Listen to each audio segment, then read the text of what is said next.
Okie dokie.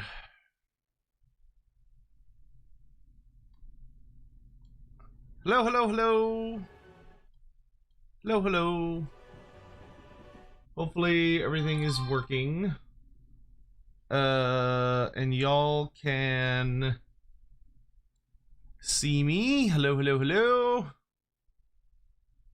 We've got quite a bit to do today. Apologies that I did not start right at. I picked like the soonest time that was available as I was setting up the stream. It took me a little second. Hello, hi, hello, welcome to the stream. Good to see you all. Hope you're all having a lovely day. I am tired in many different ways, but luckily I did actually get some good sleep last night, so there's that. Oh my good grief. All right. So, today we have the ability to show off pretty much everything in battles. We can't do campaign. I cannot talk to y'all about the campaign. I will do my best to answer whatever questions I can. But if there ends up being like, if you're like, I want to know this thing about the campaign, all I'm going to be able to tell you is, haha, I wish I could, but I can't. So we're basically allowed to do anything except campaign. And we can also do some, I've got some replays that we could do. We can also look at some replays, for I fought Anticity a couple times, and I'll also message him in case he ends up having time today and he wants to play some matches. I would be down for that.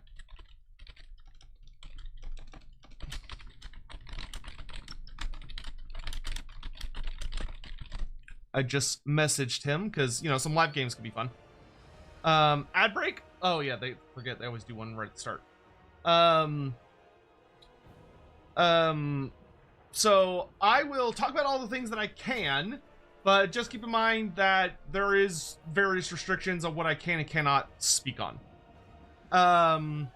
So let's get into it with just getting a couple of quick things. So number one, for anyone that's been keeping up with the Sadie news, Sadie is doing much better. For those that have no idea what I'm talking about, my dog Sadie, who is literally like my entire world and my everything, and I adore her very much, she seems to have hurt herself somehow. I don't know what she did, but she hurt herself yesterday morning, very early in the morning, doing something. I think she may like jumped off the bed wrong, or she fell off the bed or something. But she hurt herself and she was in a lot of pain, so we had to go to the emergency vet, and we were there for like 5 hours. But we got her, she got some pain meds, and she got x-rays and a bunch of other stuff, and eventually we got everything sorted. So she's doing much better this morning, where she's moving around. But the important thing to note is that if something happens downstairs, so like if something happens and Sadie starts feeling bad, or if she gets she starts acting weird, I will leave immediately. So like I'll immediately turn off the stream and leave. Because as much as I appreciate you all, Sadie is my ultimate priority. So, I think she'll be fine, and we'll be able to have a really nice, fun, long stream, and just, have a good time. But I just wanted to let you all know, that, that's the deal. So, if something happens and she starts feeling bad, I have to leave. So I just want to make sure everyone's aware of that before we get into it. The second thing... I think I had a second point and I don't remember what it was. So, here's what we'll do. We've still got about a minute before the Twitch ads finish, so I'll just kind of keep my attention mostly on YouTube chat. But we're gonna start by answering a good number of questions, and then we will get into it. To show off as much as we can. My goal is to hopefully show off everything. I will be putting out videos that are more like sniper focuses of specific things. But we will, we'll take each as we go. All right, so if you've got questions, feel free to fire them off now. Keep in mind, if they are campaign related, I probably cannot answer them. Is Bjorg available for the Warriors of Chaos? In multiplayer, he is. And in multiplayer, he is. So why don't we actually start off today's stream with showing off the new Norsca units as I'm answering questions. We'll just bring sail with everything. And see, what are the regular lures for the regular shamans? Okay, so a couple of just rapid fire things, is that, there are, 2 new lore reworks. The lore of shadows has been completely reworked. Well, the visuals. It's had a visual upgrade, and I think some of the spells have been slightly tweaked, but it's mostly a visual overhaul, as well as the lore of heavens.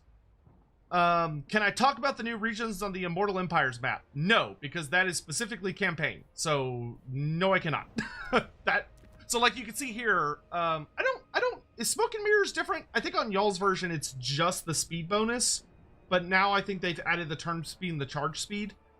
But we'll grab as much of the new stuff as we can get. And we'll go do our favorite thing in the world, which is to fight legions of zombies. But I do hope you're all doing quite well today. I will also grab, for any of them ones that are like Regiment for Renown, I'll try and grab like a regular version of the thing. To give to Throt. Yes, yes. Yes, yes. Good, good. I accept your offering for Moda Clan. I'm sure you will. Biofoot78 donated $5 so, through Super like Chat. I said, guys, like I said, I can't... Now, will you confirm the rumor I heard myself say that fishmen are in this DLC? Big and true. Yes, Biofoot, I can confirm that you said that. Yeah, I can. So, like, remember, guys, I can't talk about campaign, but I will say, wow, look at all these... Look at all these trolls in the extended roster for Norsca. Huh. How strange. But I can't talk about campaign. How strange, but I can't talk about campaign. Okay, I think that's all of the new stuff. Other than the Shaman Sorcerer Lord, but we can't take him just yet. 27 we're gonna fight a big old legion of zombies. Where are the fishmen? They're in our sweet dreams. But more realistically, they're waiting. Obviously, they're not going to come out when we expect them most. How does the Dreadmaw feel on Domination? Domination multiplayer? It feels surprisingly strong. It actually feels really good. Okay, so let's get into this and let's start answering questions. But yes, the fishermen are in our hearts. And yes, any and all tips are very appreciated, because any and all money is going towards the recuperating fees from Sadie's vet visit. Because holy shit, that was expensive. Castrada, thank you for the 31 months. Are the Bearmen of Urslo the same as these Bearmen Marauders? Yes, they are the same thing. The Bearmen of Urslo are the Bearmen Marauders, because Urslo is where the Bearmen come from. They are Bjork's tribe. You can have multiple lords in custom battle? Well, I didn't know that, so we'll just do another one later. Does the Dreadmaw have a cap weight? No, it cannot cap points. Can it bury under walls? Yes, but it has to use a specific ability to do so. Which I'll showcase in a moment. Did Shadows get a visual rework as well? Yes. Do they show up in the spell browser? I doubt it. The spell browser is usually not updated until later. Like, this one shows... Actually, it's easier to see with one blast. Yeah, that's the old one. So no, they haven't updated. They haven't updated the spell browser yet. Are the God-marked Norscan RORs available to their mono-god factions?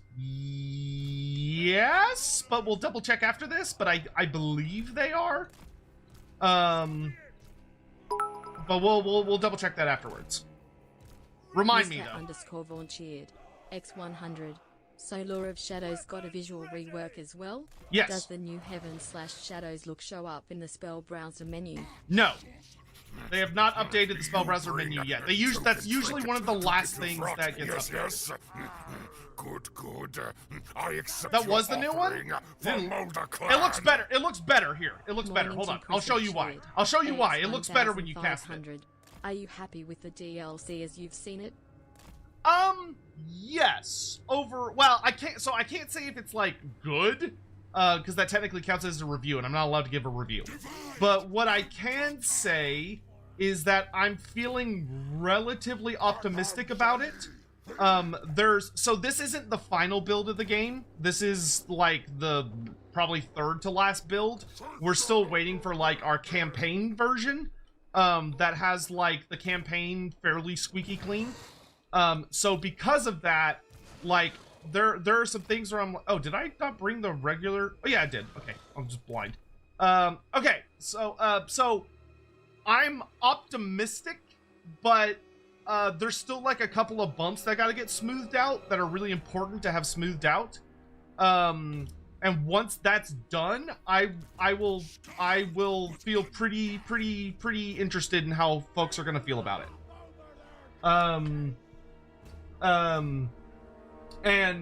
Mornington, thank you for all the bits. It's very nice. Blue Milk Alien Monster. If Sadie were Total War Warhammer 3 character unit, what would they be and why? We've already determined that she is a Sadiosaur. If Chloe ended up being a Troglodon, so Sadie would end up being a Carnosaur. You gotta keep things consistent. Okay, so couple of interesting comparisons as we jump into things. We have regular Marauders here, right? You got your normal ass Marauders, nothing too crazy. So compare them to the Bearmen. So you can see the big difference pretty quickly right away is that the Bearmen are more heavily armored. Instead of having bear tits out, they've got bear pelts out, and they also wear chainmail. They're notably much better armored. So Marauders only have 15 armor, they're up to 45. So they're a good bit more survivable. In addition to that, they have considerably more melee defense, rocking at 35 versus only a mere 28. They're a little slower, but in general are just universally better. They also have way more health. So they're much more survivable. A lot of them have very cool helmets, but they've got good bear pelts on, they've got good armor, and they've got the bear paw shields. They make for a really nice direct upgrade to your regular Marauders. They're just like a flat upgrade, to put it very bluntly. Over here, we've got our regular Marauders with great weapons. And almost an exact... Oh, also, the other thing about Bearmen that makes them really good, especially in campaign and multiplayer, is that they have base immune to psychology. So they will not terror break. They don't take the penalty from fear. They are far more durable. So they will hold the line both for leadership reasons and for stat line reasons. And they have like 5 more base leadership. So they're just way better. Obviously they're more expensive, and there's also less of them. But they're a fantastic higher tier unit. They're just a straight upgrade for Marauders, which is very nice. Regular Marauders are still really good for just like mass bodies, but yeah. From there, we got Marauders with great axes, and just like Marauder with great axes, we've got Marauder Bearmen with great axes that have more armor, significantly higher melee defense. All of their stats are better. They have slightly less speed and slightly less melee attack. They also have a lot more health. And you can see they're pretty much the same, except for where the regular Marauders carry double-headed axes. These guys tend to, would this be like a Dane axe? But they're like big one-sided axes. They're like they're nice big old chunky one-sided axes with some of them having a spike coming off the back. So nice. Also, just a direct upgrade. So now you've got basic Marauders as lowest tier. Then you've got your Bearmen Marauders as mid tier. Then you've got Marauder Berserkers as kind of like a side upper tier. And then you've got Marauder Champions as your top tier. So there's a straight progression of Marauder types. This also leads to one of the new RORs. So most of y'all are probably aware that the Marauders only had one type of God ROR, which were the Bearmen of Urslo. There's now, I just realized I forgot to bring an ROR, but that's fine, we'll get them in a minute. So this is the Nurgle Norsca ROR, which are the Marauders of the Crow. So the Marauders of the Crow are pretty solid. They're a nice, chunky melee infantry unit of Marauders with great weapons. So they're not Bearmen with great weapons, they're regular Marauders with great weapons. They also have, their big thing is that, you know, just because of Mark of Nurgle, they've got the additional health. They've got the poison attacks, and they also come with the Swarm of Flies passive. So when they're in combat, all enemies within 35 meters take -5 melee attack. So they're a really nice cheap ROR that has really good effects and are very nicely suited for most like frontline placements. But you know, pretty standard. You know, pretty similar to the Brutes of the Hound as far as you know, they've got like rusted axes and rusted helms and stuff. Not anything super crazy, but good. You know, good. From there, we go to the, let's do the Horsemen next. So for Slaanesh, we have the regular Marauder Horsemen. And then from the Marauder Horsemen, we go to the Riders of the Mighty Serpent. So, big difference between the two is mostly just color scheme. These guys ride white and pink horses, and they've also got, like, purple tinted armor and pink clothes and stuff, but like visually that's really the only difference. They don't have any like different assets, they just have different colors. But they do bring a couple of unique interesting aspects as an ROR. The big thing that they do is because they're a Slaanesh unit, they are quite fast. 95 speed is really fucking fast.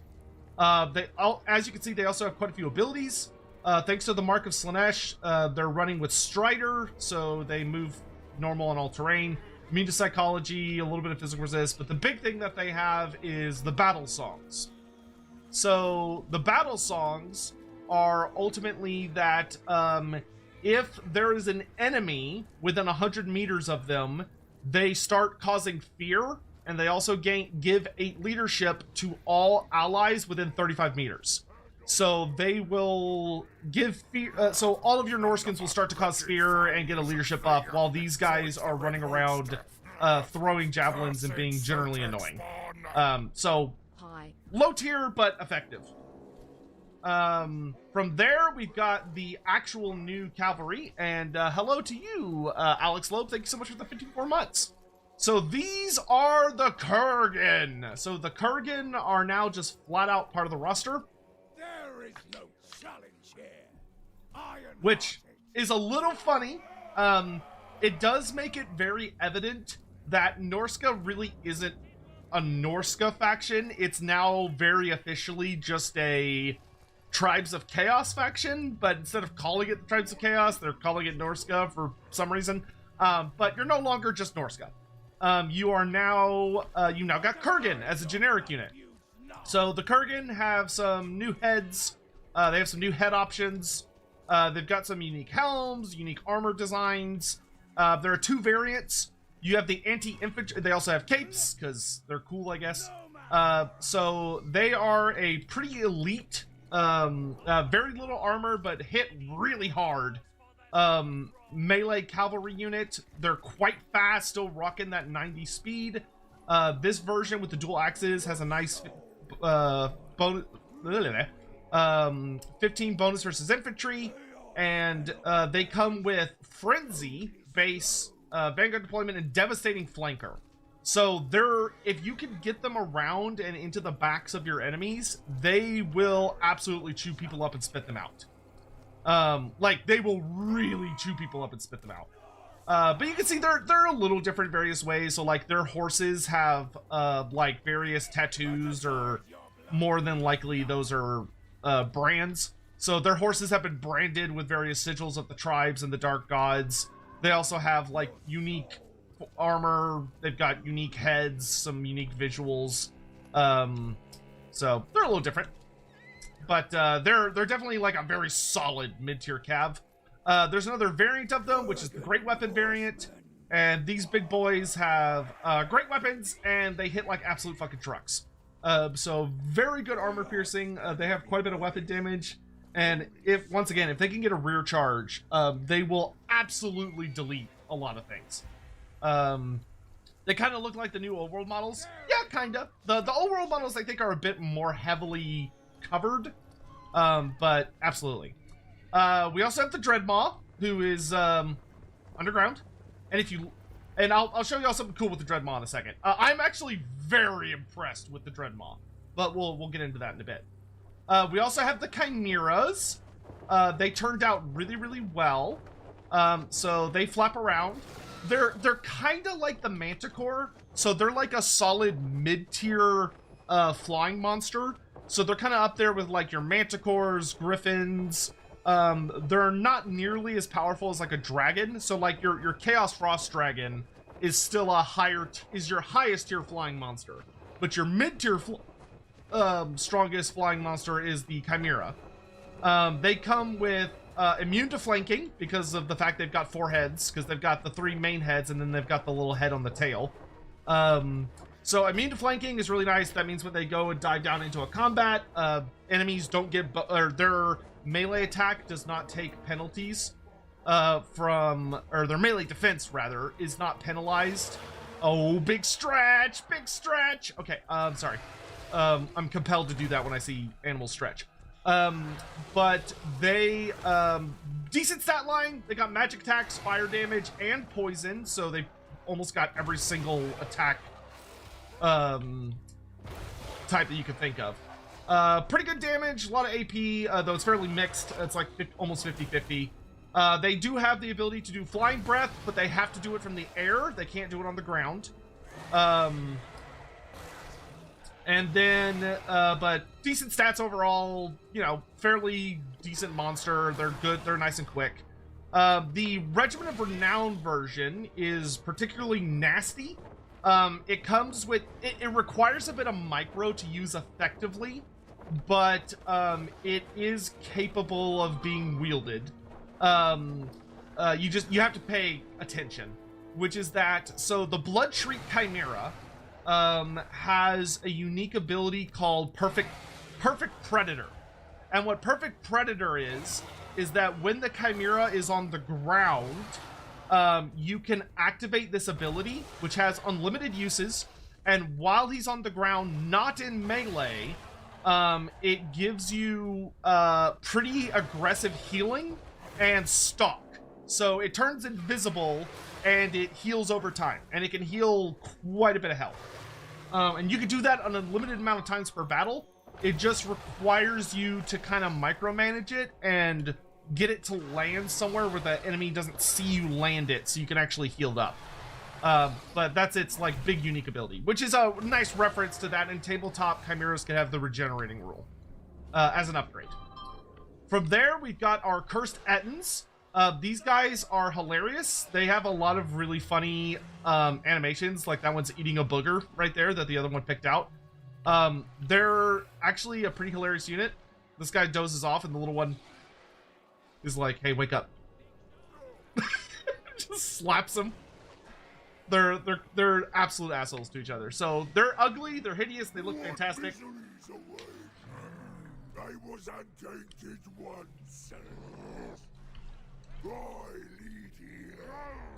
First, Ettin. Strength and spite. I hope I get the animation where the little one like just starts slapping the shit out of the big one. He just shrugs. First with power. But yeah, so the little one just slaps the big one all the time.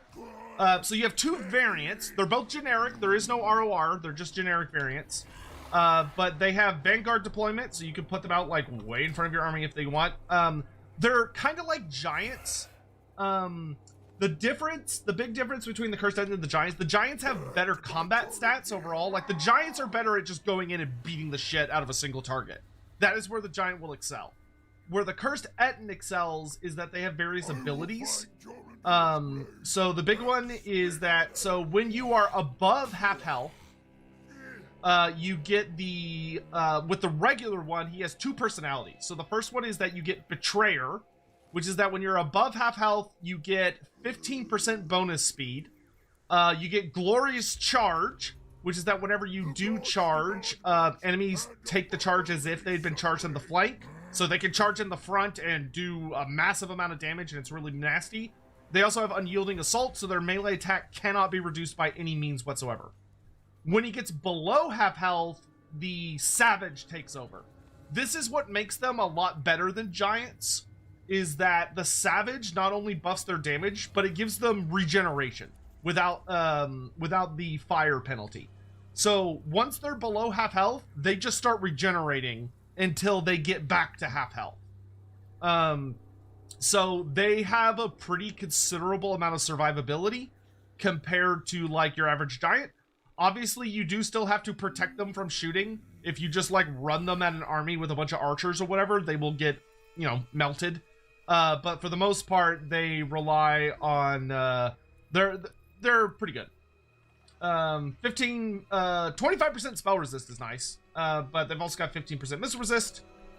You then have the wizard variant, or the rune collar, which is much older looking. You can tell he's kind of like got saggy gray hair and his skin looks older, and he's got runes branded into his skin. He's got little magic effects.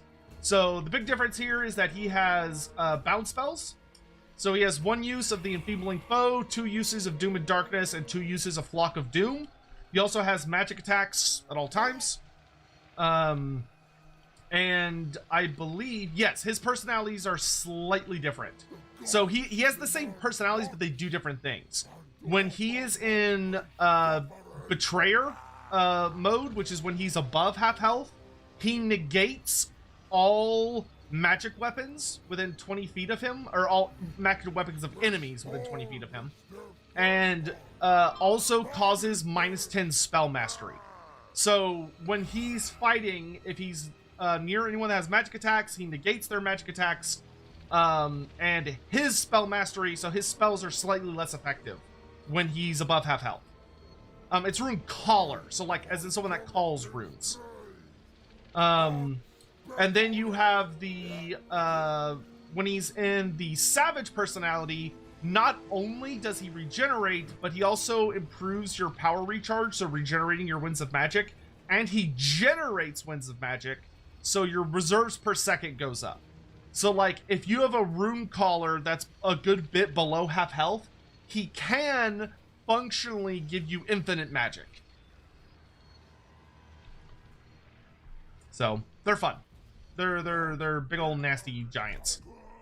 For the little character squads we've got for this, so we've got my personal favorite of all of the new legendary heroes, which is Bjork Bearstruck,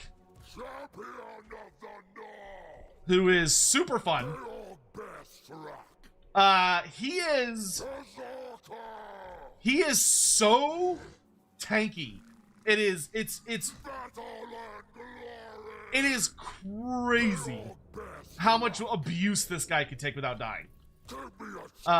But he looks amazing. They updated his tabletop model and the art that was it was inspired from, where he still has the big red-haired dreadlocks, but he's just a giant bear dude.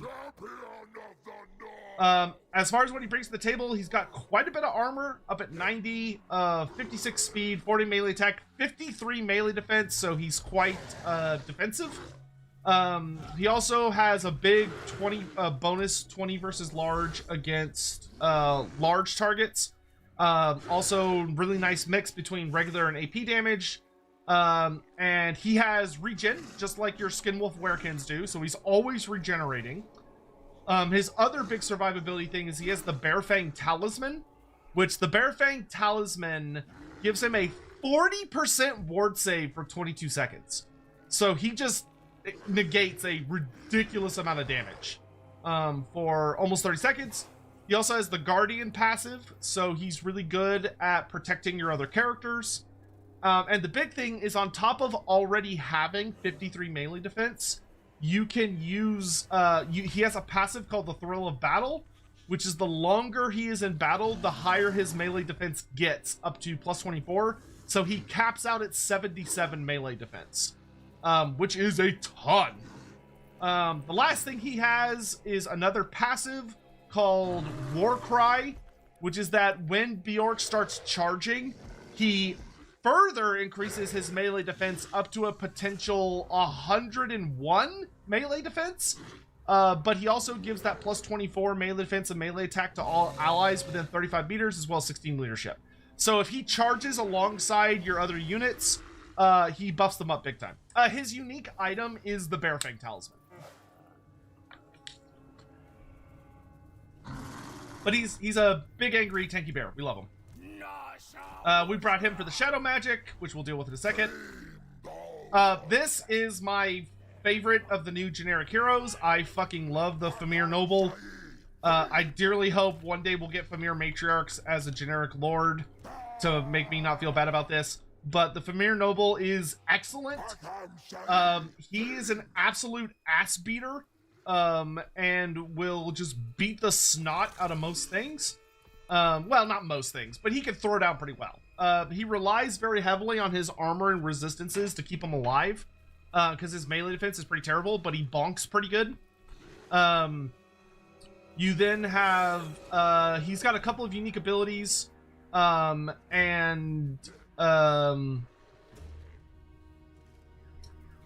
so we've got the, also, there is new lore, because, so, for those that don't know, CA has to get everything, like, meticulously approved, by Games Workshop. Yeah, he does have a big corkscrew hook on his tail, which is very funny to me. Everything has to get very meticulously approved. He also has, like, a face mask for a knee pad, which I find very funny. Like, I don't know who's going to be looking at his knee to be like, oh, there's a face there. Or what the symbolism there is. But everything has to get very meticulously approved. And there is something about the Famir a lot of people have been wondering, and finally gets answered by this DLC on the skill trees of the Famir Noble, but we can see it here in the battles from the flavor text, which is, if you look on Favored by the Matriarch, it says, these creatures are born to lead and march for greatness, chosen the moment they hatch by the Famir Matriarch of their stronghold. Famir hatch from eggs. It's confirmed. They are hatched from eggs. They are not born. They are not live birthed. They do not use random human people. They are born, or they are hatched from eggs. They come from the matriarchs. They are not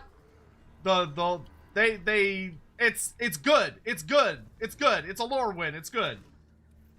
They also have, they have the skin hidden plates. This one's kind of fun, where it talks about the Famir's uniquely scaly skin allows the embedding of armored plates to increase the stature and resilience, though injury causes them to be shiftily shed. This one's just fun, where the Famir hero actually causes terror because he's like really bulky, but once he gets down to half health, apparently his armor like breaks off and kind of falls off. Which is kind of neat.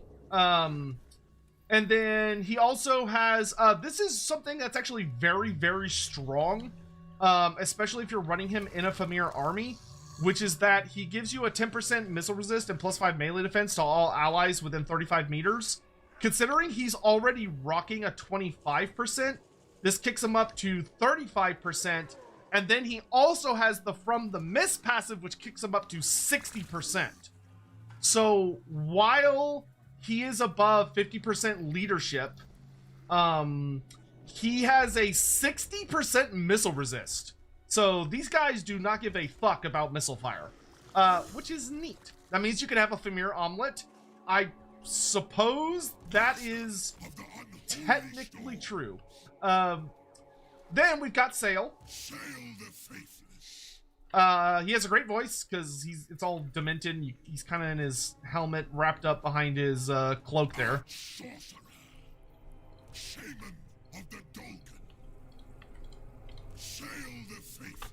What's a thematic lord for a Famir army? A Shaman Sorcerer Lord would be the most thematic option because they can form pacts with the Famir in order to like basically hire on their armies. Scarred, but unbound. Actually, here, let me crank up the volume of the game a little bit. That way y'all can hear just some... Divide and conquer! Sail the faithless! Arch-sorcerer! Sail the faithless! He's also got a really cool little staff, the Viperous staff, which has got the twin-headed vipers that spit venom. And they're also just kind of looking around being little goofballs all the time. Master of the unholy storms! Shaman of the Dolgan! And we got some poor sap's little skull that he's made into a little talisman. Scarred, but unbound. Is the Siege rework coming with this? No. I think we're supposed to get another Siege rework test patch sometime early next year, but we'll see. Arch-sorcerer! As far as what Sail brings to the party, I'll turn that down a bit. So with Sail, obviously he's got Nightmaw. So Nightmaw is a wind spell. It does a ton of damage, but it's a very short wind spell that just pops out for 3 seconds, and Nightmaw just rips through a bunch of people and then goes back to a portal. He can use it 3 times per battle in custom battles. But it's pretty nasty, though you do have to keep on top of it. He also has Scalecane's Teeth. Scalecane's, this is basically you shoot it at a enemy. It's got a 200-meter range, and it absolutely fucks. Scalecane's Teeth hits really hard. It hits really hard. It does a ton of damage. And it's really fun.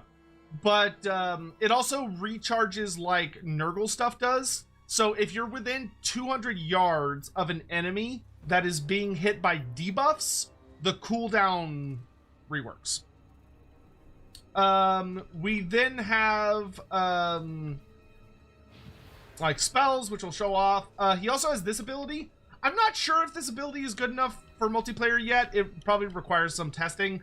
But he basically has an ability that if you go up against an enemy spellcaster, if they use any magic whatsoever, they'll take damage. So if they cast spells, they start taking damage for 18 seconds. And it's map wide, there's no way to dodge it. So if you're fighting against someone that likes to spam magic, it's actually pretty good. If you're fighting against a faction that only tends to like throw out really big spells, it's but it does seem to be quite good against people that are running like an infantry hero wizard that's just spam casting a spell. It will actually start to stack up damage. And then we've got the Viperous Staff, which the Viperous Staff basically just makes it that whenever Sail the Faithless is casting spells, he gets a 20% ward save, poisoned attacks, and he also gets plus 20 melee damage reflection. All right, so with that, we'll hop into checking out some combat animations just for funsies, and we'll do the Dreadmaw first. So the Dreadmaw is pretty fun. He's underground, and he's got poison attacks. He also has a pretty nasty shooting attack. He's immune to flanking, 25% missile resist, causes terror. He moves underground, which is something really cool that I did not think CA was going to figure out, but they figured it out.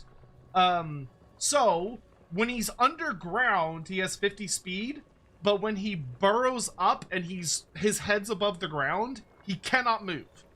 You have to send him back down below ground. But he does have acidic blood, so whenever he has plus 5 melee damage reflection. He also has something called survival instinct, which is that if a Dreadmaw's leadership is ever broken, it instantly shatters and runs away. So it'll go back down underground and it vanishes off the battlefield. So they don't flee, they just fall underground. And then it has like the unique underground keyword, which is that when it's underground, it cannot be attacked, but nor can it be attacked. They also have stock while they're underground, and Vanguard deployment. But anyway, so let's get into it. So you can see here, and here, if I turn the audio up, listen to this. Hellscape of baying creatures. Shut up, Sail. Only I can use it to aid us. Isn't that nice and crunchy?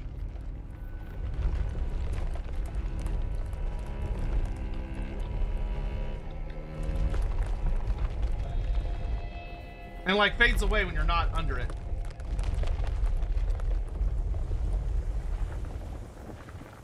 Yeah, and once it's settled, it does a little thing there. So anyway, so the Dreadmaw, primary way it works, honestly, the ideal way to use it is to move it under an enemy and then have it burst up and do a good amount of damage. But if we use it here more as it basically can kind of function as a living turret. So if we drag it over here. 27 SS cheered. X100. Which of the 3 lords is your favorite? Sail for me. Sail's my favorite of the 3.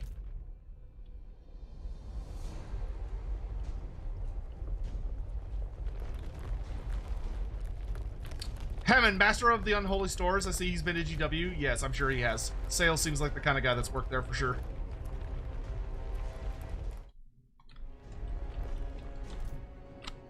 Alright, we're just scooting over here. Alright, that's good enough. Alright, so we're gonna get him into position. Turning. Alright. And we're gonna tell him to surface. Roar. So it comes out. And now, I'm just within range. So he'll start to do this.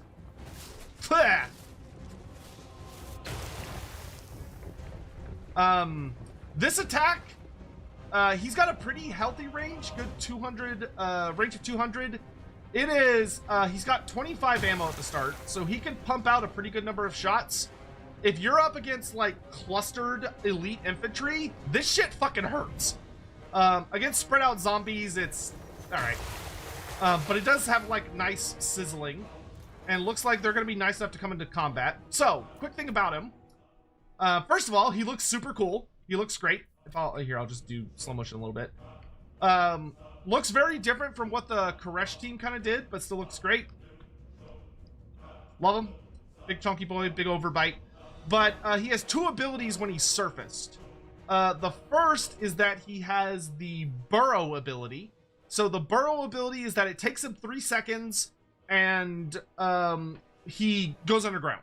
So basically he goes, Rah! And he goes underground and is able to then move around again. As you can see, while he's up, his speed is 0. The other ability he has is deep tunneling, which deep tunneling is if you use it, he will basically go underground and then pop up under somebody else. And it does damage. The big important thing is this is how they get around terrain. So if you want to teleport a Dreadmaw so that it is behind walls, so it could get over, it could get behind walls, or it could go past some like impassable terrain, like you want to cross it over a river, or you want to cross it over some rocks. This is how you do it. They are not able to like get into settlements very easily traditionally, I think, without breaking the gate open, but they could burrow underneath. So there is a specific ability that allows them to do it. But the nice thing is these zombies are being lovely enough to come over to me.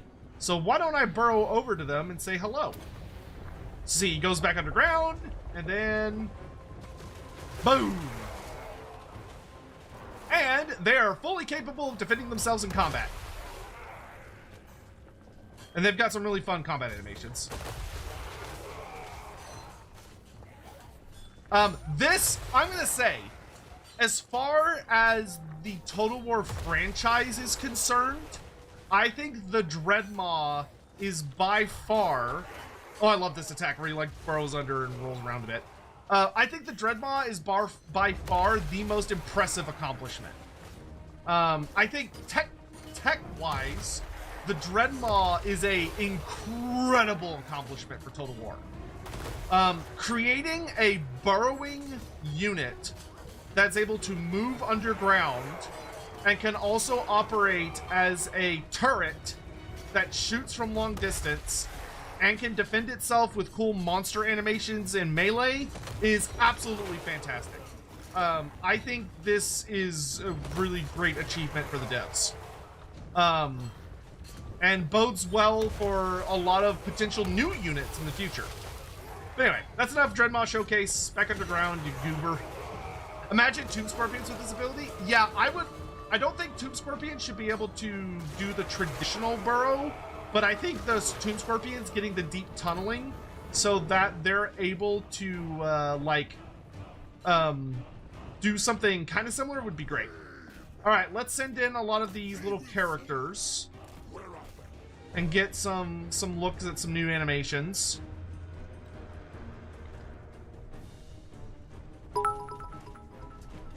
Why don't we follow Bjork? Mr_volunteered. X100. Imagine Tomb Scorpions with this burrow ability. Coming up behind the walls like the Massacre of Tor and Rock. So you see there, his ability went off.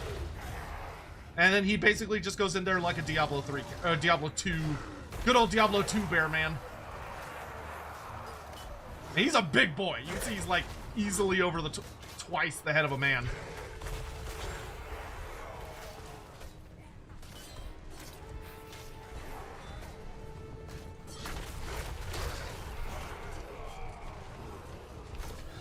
I will say, personally, I'm a little sad we didn't get Bearman as a regular unit. I would have loved for Bjork to be like the Super Bear Man, but I would have loved for them there to have been an ROR version.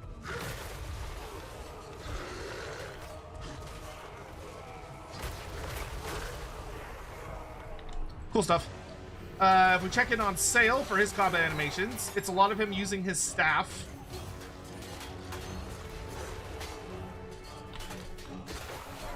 Dude's helmet is so big, he looks like a fucking character from what's it called?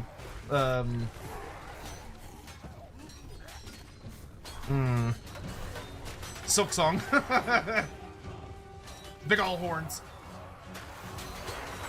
Yeah, I love him. He's got really fun, unique animations for a wizard, which is great. Like using the staff, the skull shoots laser beams. What's not to love? If we go check out the Famir, I think his animations are pretty standard for a Famir melee fighter.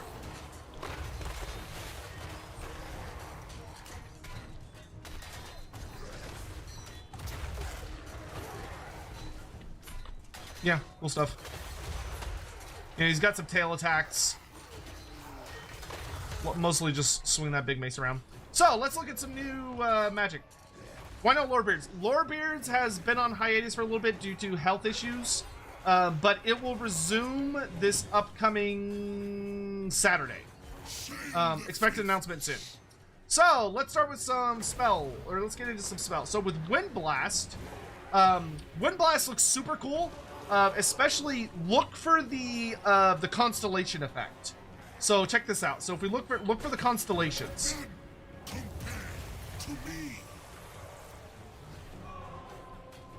Oh, is that not maybe? Is that the spell that has the constellation? It might be a different spell I'm thinking of, or I looked at it wrong. But because I think that's the one they have in the spell browser. Where's Heavens?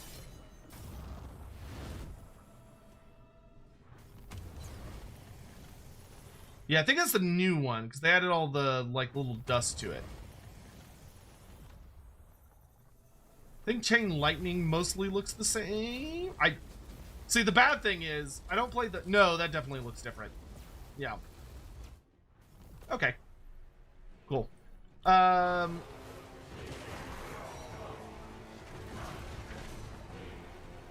Oh, let's summon Nightmaw real fast. Nightmaw's fun. So Nightmaw, you just throw it down, you wait, portal opens up. He comes through, does a shit ton of damage, a lot of disruption, and then he vanishes again.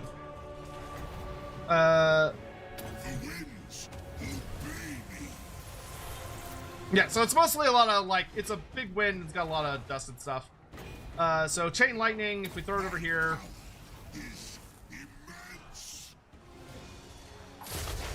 Oh yeah, that does look a lot better.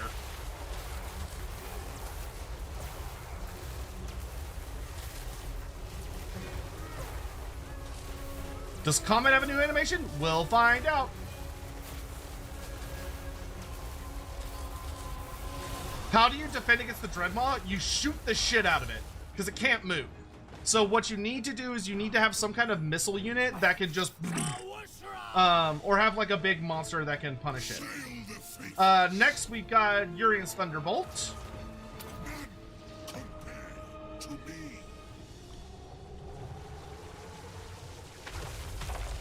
Which looks so... The build-up to Thunderbolt going off is really, really fun.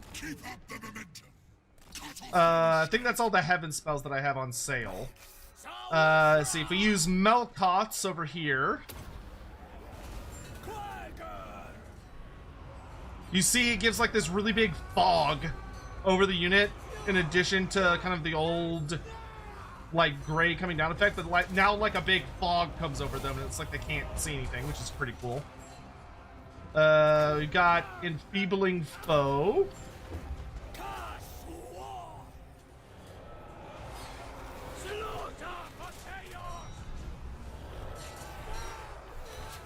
So a lot more shadowy, spooky stuff. Let's see, we've got, let's do the Withering over here. So the Withering, you get all these spooky skulls with, like, it's actually skulls and people, and it passes over the unit, and then it stays on their banner while the effect is going through. I think Pendulum mostly looks the same, but Pendulum always looked good, so like, why fix what ain't broke?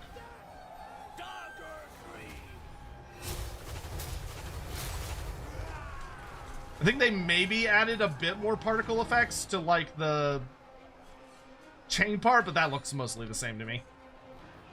Occam's Mind Razor, we can slap that on these bearmen here. Yeah, that one's pretty dramatically different. Though it's another one of those where like it hits every model in the unit, and then it's just like you get the initial effect, and then once it's the effect's on, you just, I think you can see it on their yeah. So once the spell's cast, it's pretty much over at that point. And then I think that's all the... Oh no, there's one more shadow spell, which is... I don't have magic for it. Fun. Okay, Cursed Ettins. Scythe looks more purple now. Alright, let's send in the Ettins. They do have a casting animation, which is cool. So the Rune Caller, if you actually cast a spell with him, he does actually do the effect. Which is fun. It's cute.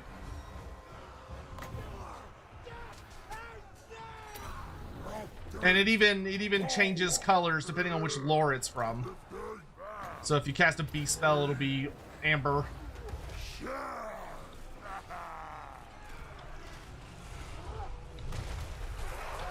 But they do have unique animations. They don't use like the regular giant ones. They have some kind of fun, unique ones. Trying to get him over to this big fight. Another wretched foul-lizard thing enjoys the red host. Cursed Sotek spawn. Take my strong 44 hand! months of subscription, then that's a long time, but it's a fun time. Well, thank you so much, Holy Artist, for the 44 months. Alright, this battle's pretty much over. So why don't we pop back to here, and we'll grab... Why don't we take... Let's put, so Sail does have mount options. You can go a war horse, a chariot, or a mammoth with war shrine. Let's grab a war shrine. Let's also grab the Regiment of Renown I forgot, which is the followers of the Great Eagle. And then we will also, I think that's everything. We just need to show off different units fighting this time, which we will. That'll work. They're more supportive giants. Yeah, I'll show you them next to a giant here in just a moment. Did miners get burrowed? No. I would love to see dwarf miners get the ability to like teleport like that. That would be a little stupid, I'm gonna be honest, but it would be funny. Like I could see maybe dwarf miners getting an ability where like they start the ground, they start the game with Vanguard deployment and they're underground with stock, but they can't move. They'd have to like, because they could, dwarf miners could not mine so fast that they'd be able to burrow through the ground. That would not work. That is stupid. I'm sorry, that's too much. That would be too much. But the idea that they could start a battle underground and then they could like pop up, so like you could deploy them somewhere and hope your opponent like pop somewhere around them, and then you could like take advantage and pop up. I think that could potentially be done. All right, everyone that we've already shown off, get into the back. All right, so here we've got Sail up at the war shrine, where he fits in quite well. Sail the faithless. So he's got a little book. He's got his reading material, and he's just, you know, he's up there with a big old shrine to the dark gods, more like shrine to himself, but whatever. How's Throg's new VO? It's good. You already have it in your build. They put that in already, so you can check that out right now in your own version of the game.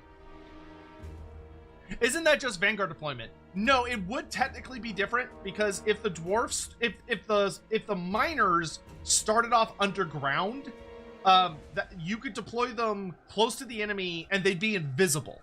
So like they'd be underground and you could give them stock. So the enemy would have no idea they were there, and they would start advancing, and then they could pop up. You could use their like once per game ability where they pop up out of the ground. And then they would be able to like go around and do stuff. So it would be like Vanguard and stock, but you lose the stock as soon as you start moving. All right, and then the last ROR is a Marauder Chariot. Followers of fate. Which all of the new RORs for Norsca do have unique voice lines. So you have your regular Marauder Chariot, and then you've got the Followers of the Eagle. Followers of the Eagle. So they're basically just blue tinted. Like visually, they're not that interesting, but they have fun voice lines that are different. And their effect, these guys are actual fucking bastards. So I can tell you for a fact, all of the mono gods do have their Norsca unit. So the Brutes of the Hound, Khorne has access to, the Followers of the Eagle, Tzeentch has access to, the Riders of the Mighty Serpent, Slaanesh has access to, and the Followers, or Worshippers of the Crow, Nurgle has access to. So they all have access to them, if memory serves. But these guys fucking suck when they're in a Tzeentch army, because they have the Warp Flame passive on their melee attacks. So they like run through you and activate a bunch of Warp Flame, and then the Tzeentch army shoots you, and it's awful. It hurts so bad. I have dealt with it, and it makes me no bueno. It makes me not happy. All right. Anyway, we have not shown off the Chimera animations, so let's do that. Send them in. I see our foe. With my considerable talents and your raw strength, we will emerge victorious. So they have a fairly, they have a pretty decent fire attack. It's not as it's not nearly as crazy as like a dragon's, but it's got some heft.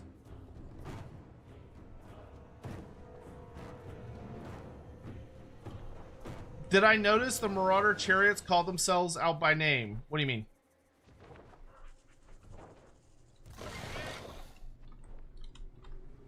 Oh, they don't do that before the current build? Oh, neat.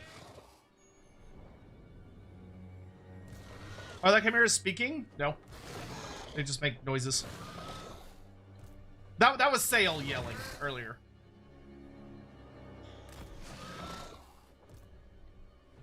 So if we just kind of fly them over here and then fire off a breath attack, it's fairly short range.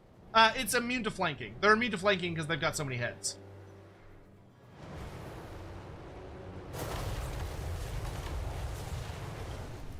Pretty good. You know, nice, solid fire breath. And if we dive them on in. And they did do a good attention to detail because the only head that breathes fire is the dragon head, which is correct.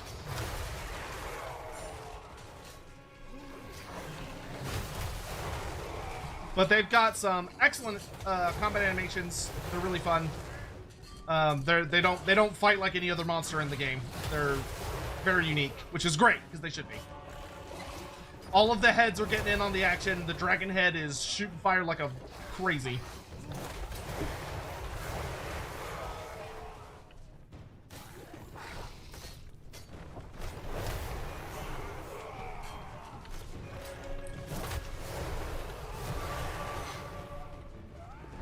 Do I think we'll have chances for Dogs of War? I really hope so. I remain hopeful about it. Rich Aldrich did an interview quite recently where he very emphatically said, we want to get everything from 8th edition fantasy into Total War Warhammer before we're done. And he also talked about the halflings a bit and was like basically saying that he really, really, really wants halflings to get into the game, which would be through the Dogs of War. Like, the halflings are, like, technically they're part of the Empire, but they're, like, kind of considered part of the Dogs of War system. I remain very hopeful. Oh, the little head does something cool. So the little head spits acid. That's fun. Blah. Which is actually true because you get, like, an inventive tail. Just everything but Araby. I hope for Araby, dude. I hope for Araby into the deepest, darkest pits of my soul. Games Workshop just needs to not be a coward. GW just needs to not be a coward and let CA does what CA does best. Because every time CA has taken on like a different culture for their games, they seem to do a pretty fucking good job. So if GW would just trust them to do Araby well, I think CA could pull it off. I really think they could. Alright, anyway. So the only other thing I guess we could do is we could just kind of show off the Cursed Ettins having a bit more of a rompus time, and then we'll hop into a different faction.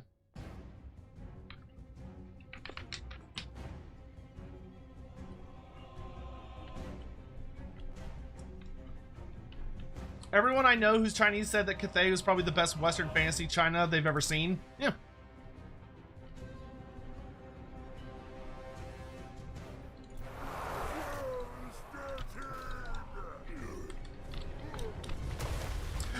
I love the little one, the one with the little arm. He tries to attack, but his arms are so short he can't reach anything. So he's like emphatically being like, yeah, get him. Oh, that must be so frustrating.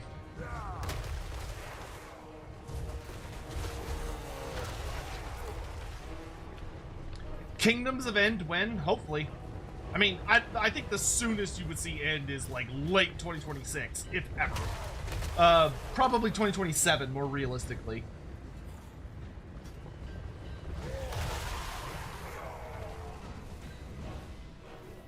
Still waiting for giant direwolves for Norsca? My brother, have you not seen the ice wolves? The ice wolves are fucking huge. Like, how giant are we talking? Because the ice wolves are big. Like, compared to all the other wolf units in the game. Knight_of_Ren cheered. X300. Hey Sotek, I sadly didn't get to see the Bretonnian streams live, but they were all incredible. Thank you for listening to our ideas. Anyways, how are you feeling about this DLC? I cannot give you a review, but what I can say is I am feeling relatively optimistic. There's still, like, this isn't the final build, so there's, like, CA has a more updated build than this that we are not playing on right now. This is a content creator build. You want to see the Kurgan fight? Sure, you can do that. Kurgan, my boys.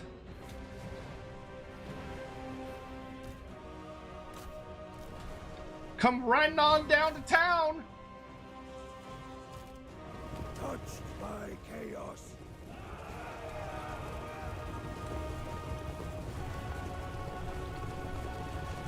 I will say, I would not want to get charged by these guys. I mean, they do look like they're ready to fucking throw down.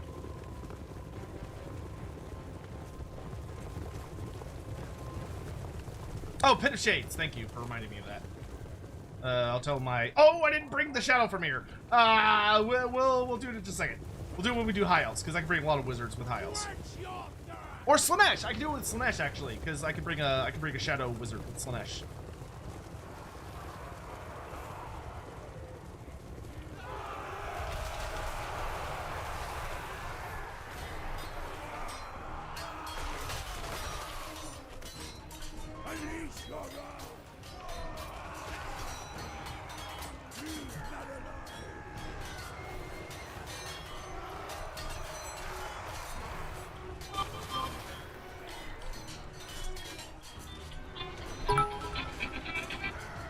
Hello?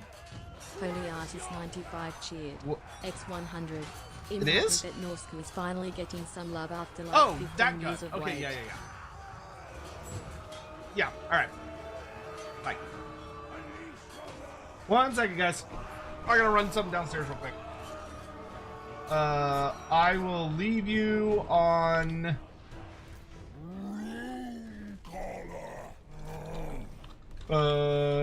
Here, you go down there, and then I hit, oh my god, I'm having a brain fart. What's the button? No.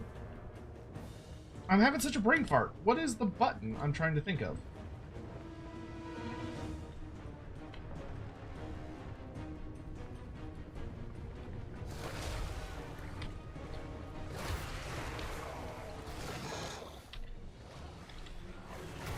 Nope. God damn it, what's the follow around button? Normally, it just popped out of my brain. No, it's not F12. No, it's not K. What's the fucking hotkey? I literally hit it just a second ago, and somehow my brain is short-circuiting and I don't remember. No, there's a hotkey. Insert. That's what it is. Thank you. Oh, gosh.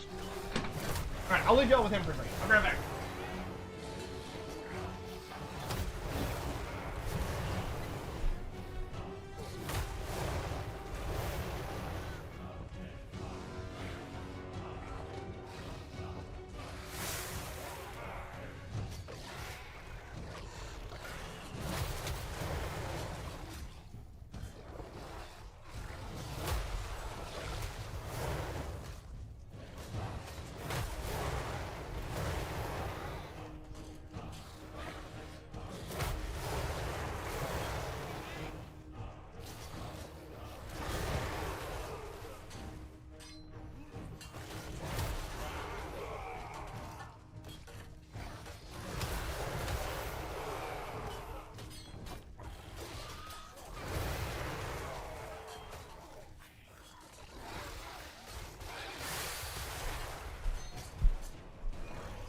Oh, that's such good news.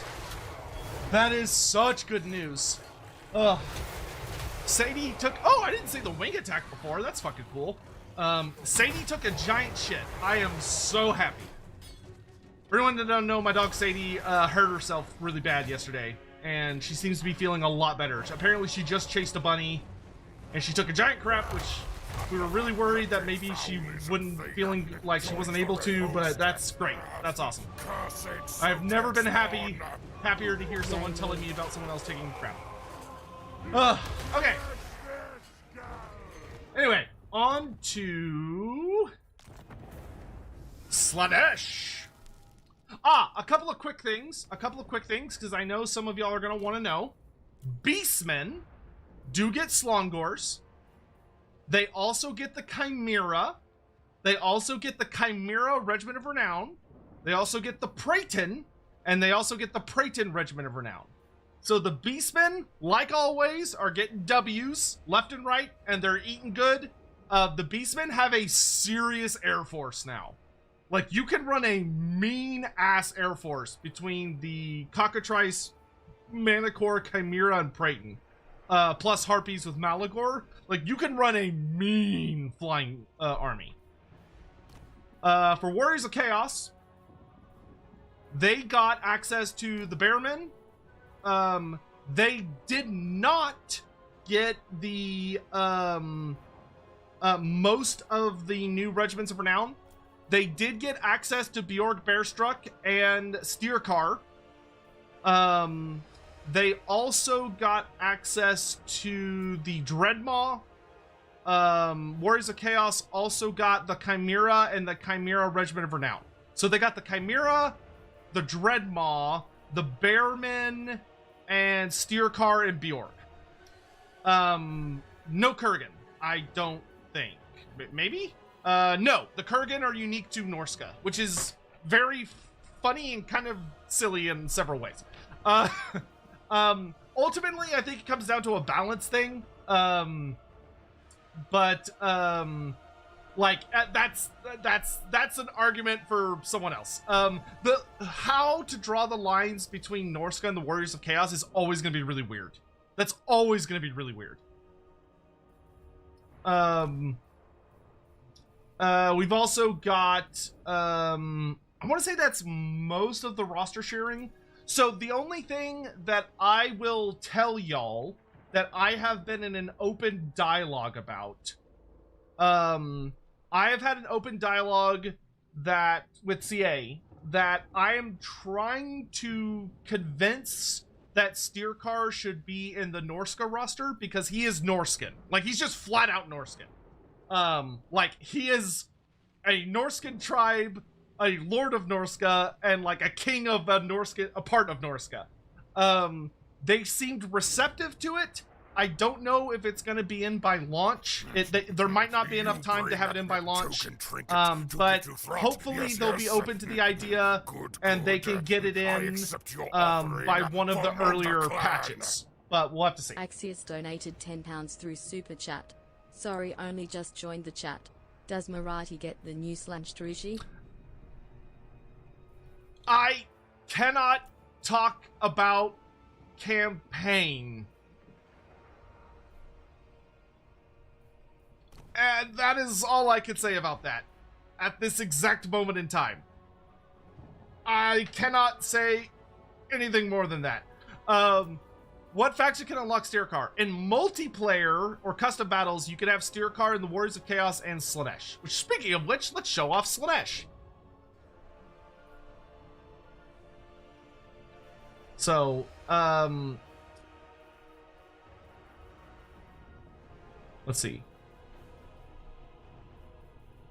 And I was not communicating anything just then. If you interpreted something from what I was doing, that's on you.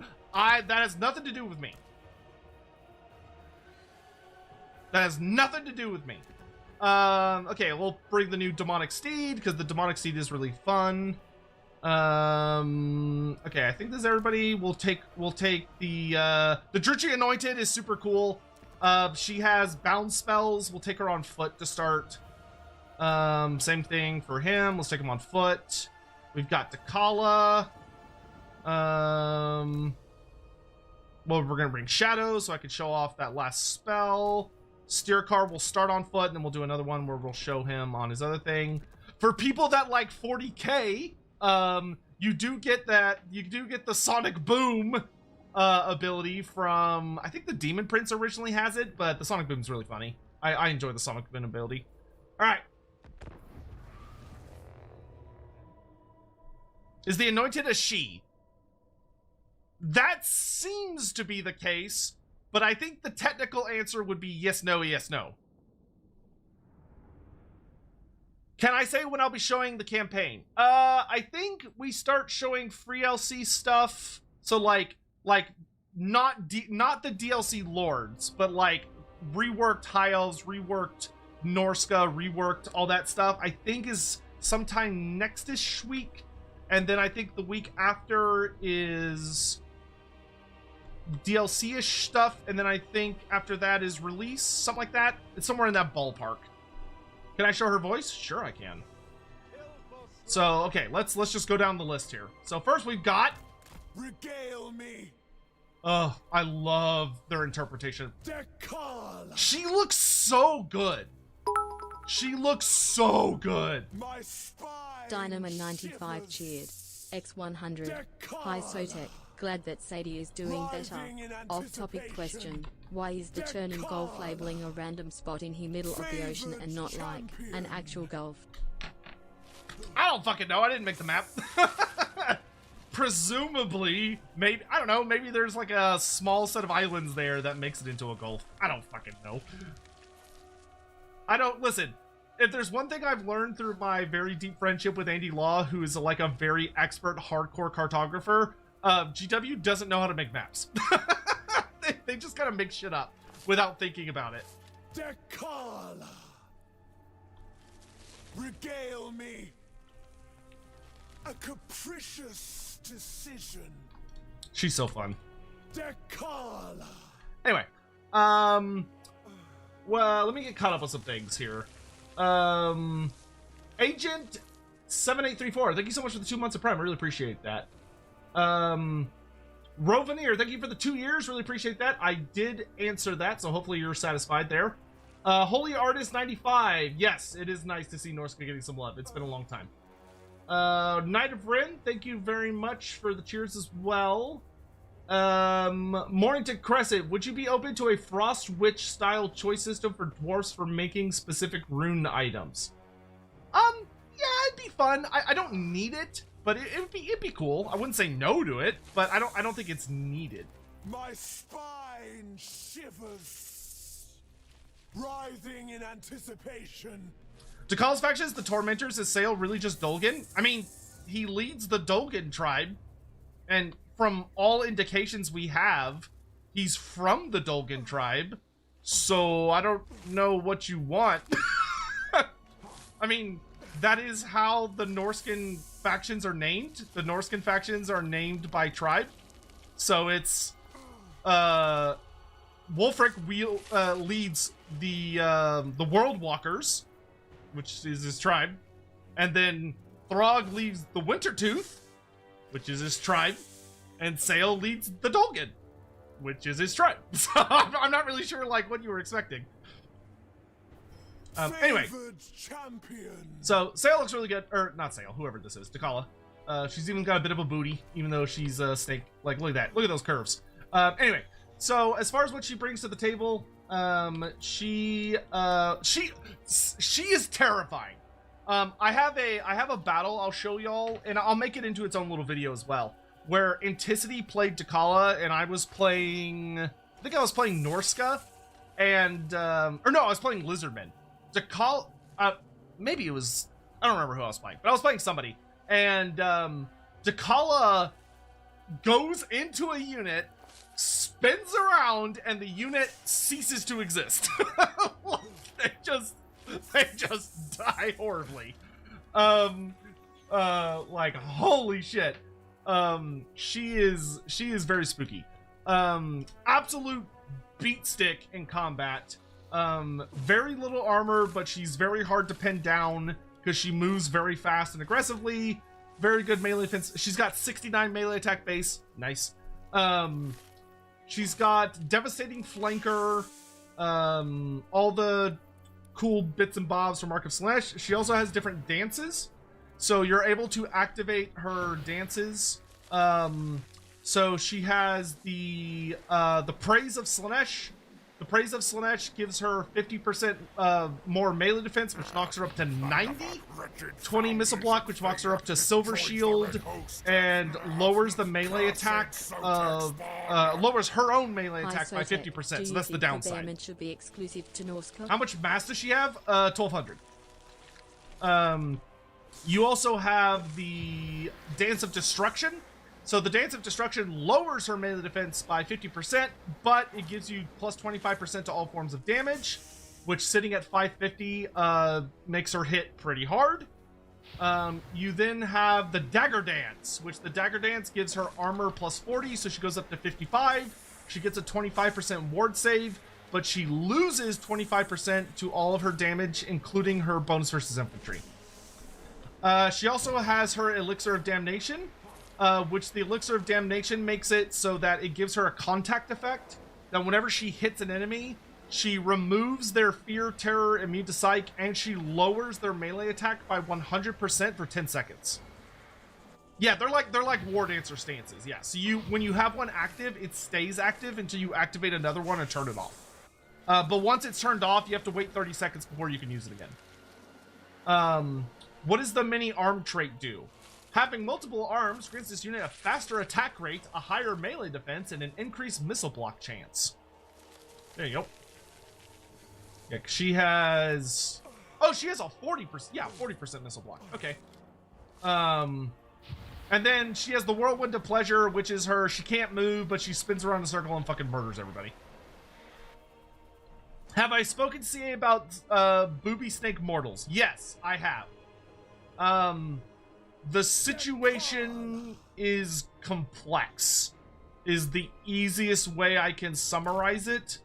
I think there are things I'm technically not allowed to say, so I can't get into the nitty-gritty of it right now. But I will be making a video on it, and I will say that I have spoken about it at length. Like, at length. But I don't think I can get into any more specifics at the moment. Because you can have characters on them, but there's not a unit of humans on them. So here we got the titty snakes. Good old tit snakes. Hooray. They look really, really good. They look awesome. They're so fast. They've got, like, the big, like, leather tails with the big butt plug on the end. You know, good stuff. They've got the cool fan crest, or sail, I think it's technically called. And they got the big tongues, and they're super nasty. And something, what that mouth do, something. Slaanesh is looking great. They're looking absolutely fantastic. They're fast. They have a speed of 100. These fuckers are so fast. They're so fast. They're so fast. For new RORs, we've got the absolute pinkest motherfuckers you've ever seen in your life, which are the Heralds of Excess.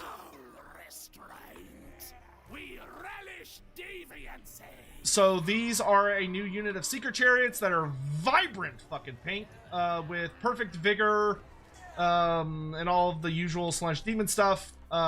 They hit like trucks. That is, they're a perfect vigor chariot that just makes your day fucking miserable because they can just run over you infinitely. Yeah, the Pleasure Seekers, I fucking hate fighting these things. Fighting these things sucks. They're very annoying because they're very, very tanky and they're very, very fast. So their gimmick is that they have 100 speed, fairly good melee stats, and they've got really good mass at 1600. They've got Feasting on Fear, so if there are units near them that are wavering, they start regenerating. So they have regeneration so long as people near them are breaking or have low leadership. Devastating Flanker. They're super fucking fast, and they have poisoned, armor-piercing magical attacks. They suck to fight. Oh my god, they suck to fight. They are like a priority unit to pin down and kill if you can. Like, holy fuck, they're nightmarish to deal with. We have this ugly fucker, who looks like he just, you know, he's just really happy to see you. I actually really, really like Creative Assembly's interpretation of the Praeton, because I think most people would have made them with the full stag head. Oh, they have new heads. Oh, that's cool. Well, we'll have to check if any of the new Demonettes got them, but I imagine they're unique to the Pleasure Seekers. But CA actually did a fairly unique interpretation on their heads, which I find kind of cool, which is that they made them more skull-like, like they're almost more skull-shaped, as opposed to having like a really long snout. Their snout is a bit more stunted. And they are really, really nasty. They're interesting. They give Slaanesh a pretty decent flying unit. But their big claim to fame is that they're just really aggressive. They're very aggressive. They're super fast. They have 90 speed, 61 melee attack, very little melee defense. But they've got plus 20 bonus versus large, so they're pretty good at dealing damage to cavalry and other monsters. Their big thing, they have frenzy, so once the battle starts, their damage and melee attack gets even higher. They also have endless malice, which is actually quite good. So the way endless malice works is that if a single enemy unit within range is routing or broken, he gives a very nice damage and melee attack buff to all units within 35 meters, or all allied units. So basically he's a buff. Like he's a good fighter against large targets, but also is a bit of a good solid buffer support unit once something is broken. He's got devastating flanker, very nice. 20% physical resistance, 45% missile resistance, so he's fairly tanky against shooting. 60 armor, which isn't a ton. He does have one really weird ability. I don't know if this ability is ever worth using. I'd have to test it some more. But he has an ability called All-Consuming Hatred, which makes it where his melee defense goes down to almost 0. But he gets 28 melee damage reflection, which is extremely high. That is very, very high. Oh yeah, actually no, you're right. It's not an aura. It's that if there's an enemy within 35 meters, he buffs himself. So never mind, he just buffs himself. You're correct. Thank you for catching that. You're correct. I accept your offering for Mulder Clan. Sean Schultz donated $5 through Super Chat. How do you rate the 3 faction mechanics of the DLC? Can't talk about campaign stuff, sadly. I will say that I think y'all will find them very intriguing. And assuming that everything works the way it's supposed to. Ugh. Our blades. What's wrong with that water? I'm not using that. Assuming everything works as intended, I think y'all will find them quite interesting.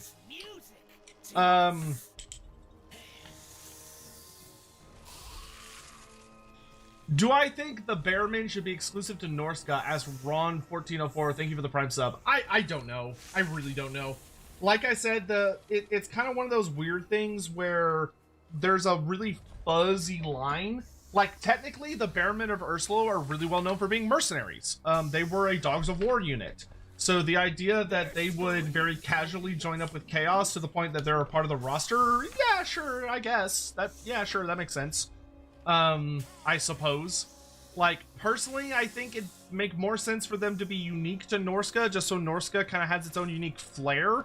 But, like, because, like, I don't think the Bearmen are going to be that great in the Warriors of Chaos roster. I can't imagine taking them that often. Like, I can't imagine they're going to be that good for the Warriors of Chaos, so, like, eh. But, you know. So, Champions of Slaanesh, these guys are super fun. They're really fucked up. They hit really hard. They hit really hard. 65 speed, so they keep up well with Dakala. They're basically Dakala the unit. They've got devastating flanker, Mark of Slaanesh, a nice 20% physical resist, 60 armor with 30% missile resist because they're deflecting with their blades. Magical attacks, plus 20 bonus versus infantry. Really solid, nice. The ROR version can die in a fire. I fucking hate it. Fighting against it, that is. Fighting against the ROR version makes me want to scream. They're not OP. I have beaten them consistently, but they're, oh my god, they're so annoying. So they have a really cool coloration. They're like really, really pale, like perfect white, and they've got like white leather. Oh, sorry, the leather is all white, and then they're slightly paler colors themselves. They're just... they're just like wearing big old condoms. These motherfuckers have unyielding assault, so their melee attack can never be reduced by any means, which is a very high 64, and they also have unbreakable. They have Unbreakable. They don't fucking care. They will fight to the bitter end. It sucks. It sucks. Killing these guys is a chore. We also have the ROR Praeton. Oh, I was looking at the ROR Praeton earlier, actually. So, this is the regular Praeton. It's more green. This is the ROR Praeton. It's more like red and brown. The big difference between the two is that... Oh, this one's invisible. Or no, this one has Strider. And... what else does it have? Hide in Forest? Weird, but okay. 20 and 45. Yeah. Okay, so it can hide in forests, which seems odd that... Oh, it has Forest Stalker. Oh, that's why it has Strider. Okay, that makes sense. That makes sense. Okay. Chaos Girth. Slongors. I was right. They've got the double swords. So the quad series of gores is finished. So Slongors, so you've got anti-infantry Slongors, anti-large Korngors, sword and shield with barrier tankiness Zongors, and great weapon Pestigors is the full set. So they got the dual swords, they've got the scale armor, chest pieces. They're otherwise kind of just out, you know, showing it proud, going commando style. Some of them got the little silk handkerchiefs over their heads. They've got the Mask of Slaanesh sometimes in their horns. Yeah, they're cute. Slutty gores. Yeah, they are. Yeah, they are. They've got all your usual things. Woodsman, Vanguard deployment. Their unique ability is Pleasure Through Pain. Which Pleasure Through Pain is that the more damage they take, the faster and stronger they get. So their speed, charge bonus, and melee attack goes up as they take more damage.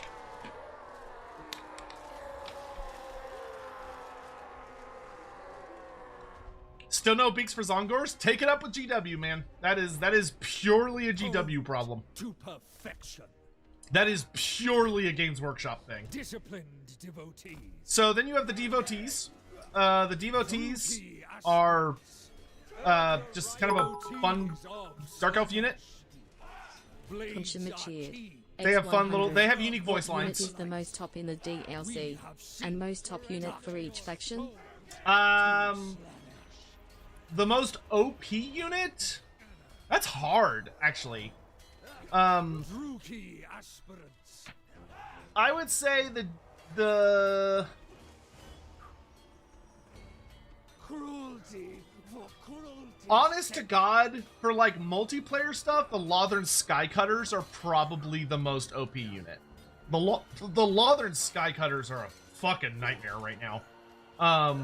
They're very surprisingly good at melee. And they're so fast that nothing can catch them. Like barely anything can catch them. So because they're so fast and they're surprisingly good at melee, you can't just like summon a Manticore to deal with them because they'll beat the shit out of the Manticore. And they're very good at just pew pew pew pew pew pew pew pew pew the entire time. They're, oh my god, they're super nasty. So probably the Lothern Skycutters are the most powerful thing at the moment. I suspect that they will get debuffed fairly quickly. Why would you take Devotees when you could take Slongors? If I recall, I think the Devotees have a much better stat line.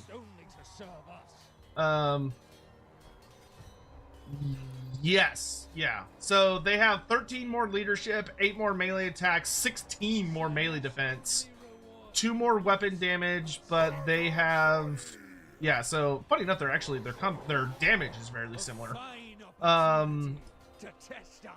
But they have, yeah, they've got like a weird interpretation of the Dark Elf ability. So they have Murderous Euphoria, which is that the longer they're in combat, the better they get. So they start getting damage buffs, and then they start getting leadership buffs, and then at the top form they reach they get the weakened imbuement. So they start nerfing enemies in combat. They're okay, they're cute, like they're alright.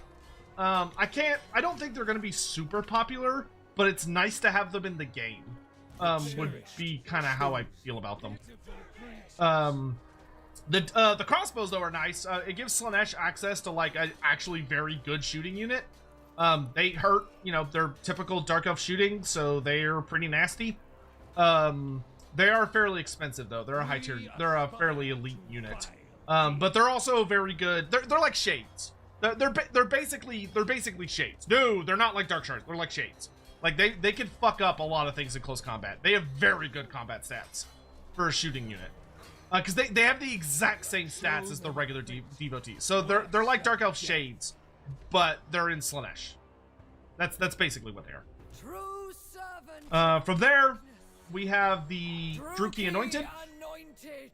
She's fun. She has a excellent design. I adore her design. I love that they went with the all black eyes and they went with the translucent skin, just like they're described in the blurb. But she has her own unique with anticipation. True servant of darkness. You know, nice unique dialogue. She's got murderous mastery, but she's got a not in a Slaanesh or not in a Dark Elf army version. So it's a once per battle. After she gets 40 kills, she gets a big stat buff. She's got the Mark of Slaanesh, of course, causes fear, and she can have 3 bounce spells. In multiplayer, her bounce spells are already predetermined. So she has 2 from the lore of Slaanesh and 1 from the lore of Dark Magic. So she gets Soul Stealer, which is really gross. So she can use Soul Stealer once per battle. She can use Hysterical Frenzy once per battle, which is just a flat melee attack and weapons buff. And then she can use Last of Slaanesh twice per battle. But you can pick different spells for her in other places, I have heard, allegedly. But pretty nice stat line. She's got a nice big fuck you sword. Really high bonus versus infantry of 30. Yeah, she's fun. Then we've got the Exalted Champion, who is really cool. It's such a cool model. So the Exalted Champion is Shield, Whip, and Crab Claw, and is also a big cone head, which is fun. Exalted hero of Slaanesh, exemplar of excess, eager and ready. They've also got hooves, so lots of mutations. Very fun. Can the Anointed and Exalted Champion get mounts? Yes, they can. So the Exalted, what they come with, they've got Disarm, which is a really fun passive. Yes, a passive ability, which is that if they are within 35 meters of a if they're within 35 meters of a character, they will lower the enemy character's stats so long as this guy's leadership is above broken. You also have the Glamour of Slaanesh, but that's just like a standard ability for a lot of Slaanesh characters. They have Expert Charge Defense. They've got 55 melee attack and melee defense, poison attacks, 90 armor with silver shield, charge reflection. So yeah, very solid defensive coded character. I accept your offering for Molder Clan. And then Steelcar. Curtis Newman Jr. donated $10 through Super Chat. Wow, Loremaster. The Lore of Heaven's rework is fantastic. Mm-hmm. Yeah, the Lore of Heavens looks really nice. We're gonna do all the spell showy stuff in a second. So Steelcar is really nasty. Dynamo 95 got a fun voice. cheered. X100. Got hooves. Fade Got round little for feetsies. Hagenen. I mean Steilcar. He's got hooves and heels. What a champion of our modern day. The arousal of battle. Greatest champion of Sornal. So big thing with Steelcar, nice stat line. He's got Soporific Musk, so -5 melee attack and melee defense whenever he makes contact for contact effects. For his unique abilities, he has the Sign of Depravity, which is his big old banner. And the way this works is all enemy, as enemy units around him are wavering or their leadership is lower than wavering, the banner's intensity goes up. It lowers enemy speed and melee defense. It lowers speed up to 75%, so he can... Speed buffs are really, really strong. So being able to make him and all allies faster and make all enemies slower is really fucking gross. So he can increase the speed of himself and all allies within 55 meters up to 75% and buff their leadership. And he can lower the speed of all enemies and their melee defense by a pretty considerable amount. So if he can actually get going, he's really mean. He also has Glorious Slaughter, which is that if there's an enemy unit broken or routing within range, he gets another 25% speed bonus, 10% charge bonus plus a melee attack. He then has Demonic Whispers, which is his little demon buddy that whispers to him that got fused into him at a point in the story. What this does is it is an ability that you choose an allied unit that has the Mark of Slaanesh, and that unit gets plus 16 leadership and causes fear and terror for 26 seconds. And it has a very long 200-meter range. So it's just a big buff. And then he's got some fun abilities that you'll have seen on other characters. So he has like the Chaos Armor from the Demon Prince as a passive. So his Chaos Armor gives him plus 20 missile block chance and 28 melee damage reflection permanently. And then he does Sonic Boom, which is great fun. So anyway, let's show some units against some zombies. But first, because I know there's some people that have been begging, we'll start with the good old Pit of Shades here. Like, look how fast this damn thing is. It is hauling. And slippery sounding. Scream for me.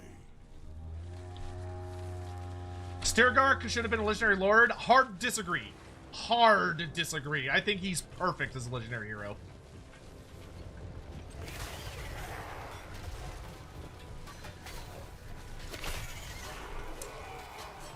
Why is the titty sake so fast? Because they're lubed up. Probably. Pit of Shades. Dark magic is mine to command.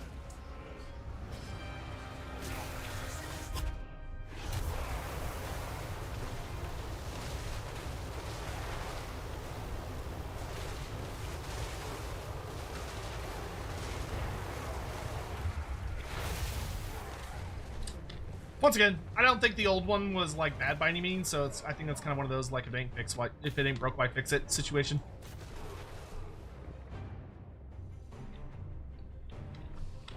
All right, here we've got Dakala hauling ass, and she leaves a trail behind her of something. We're not going to worry about what.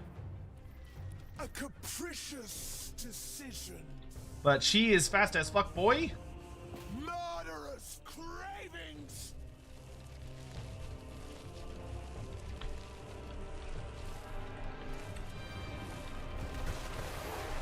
Oh, she didn't do her charge. Whatever. She really hurts. She is really fucking scary. I have managed to kill her by just like throwing a lot at her. Oh, that's what basically her charge animation, when she like does that big forward motion. But when you get her into a notable fight, you can do this, which is I'm gonna force path her a little bit here. Deathless craving. Come on, get in there. Charge these guys. Charge these guys. You can do it. You can do it. There you go. Doing great. All right. So look at the health of these guys. Look at all their lovely health. Almost full. Looking good. And then I say spin.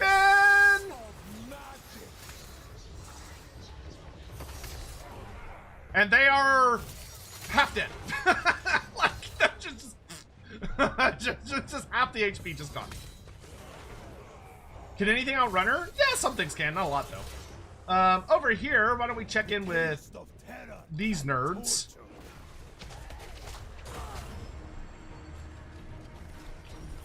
So we watch the champion using his whip and crab claw.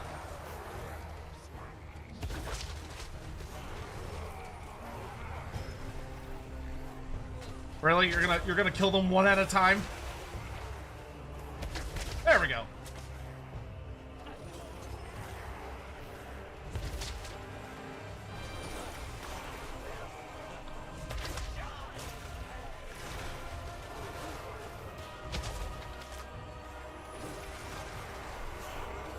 He's like, yeah, I'll whip them one at a time.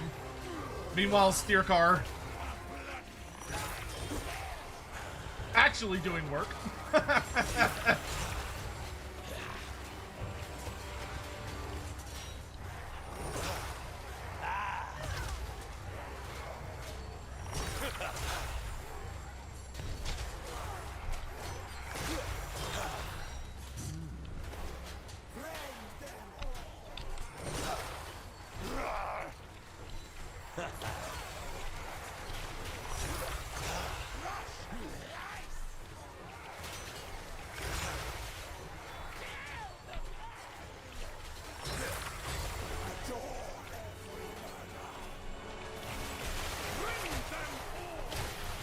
Loop stakes are fun.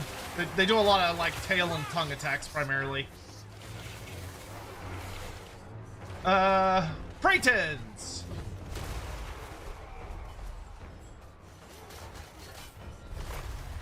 A lot of goring attacks. Bro, this is such a cool monster. I actually really like CA's interpretation of the Praeton. Like, I think it's a great design. Like, giving it more of a, like, a skull face to give it, make it more mutated. And the fact that, it, like, its skin is retracted over its gums. I think it looks great. I think it's a great looking monster.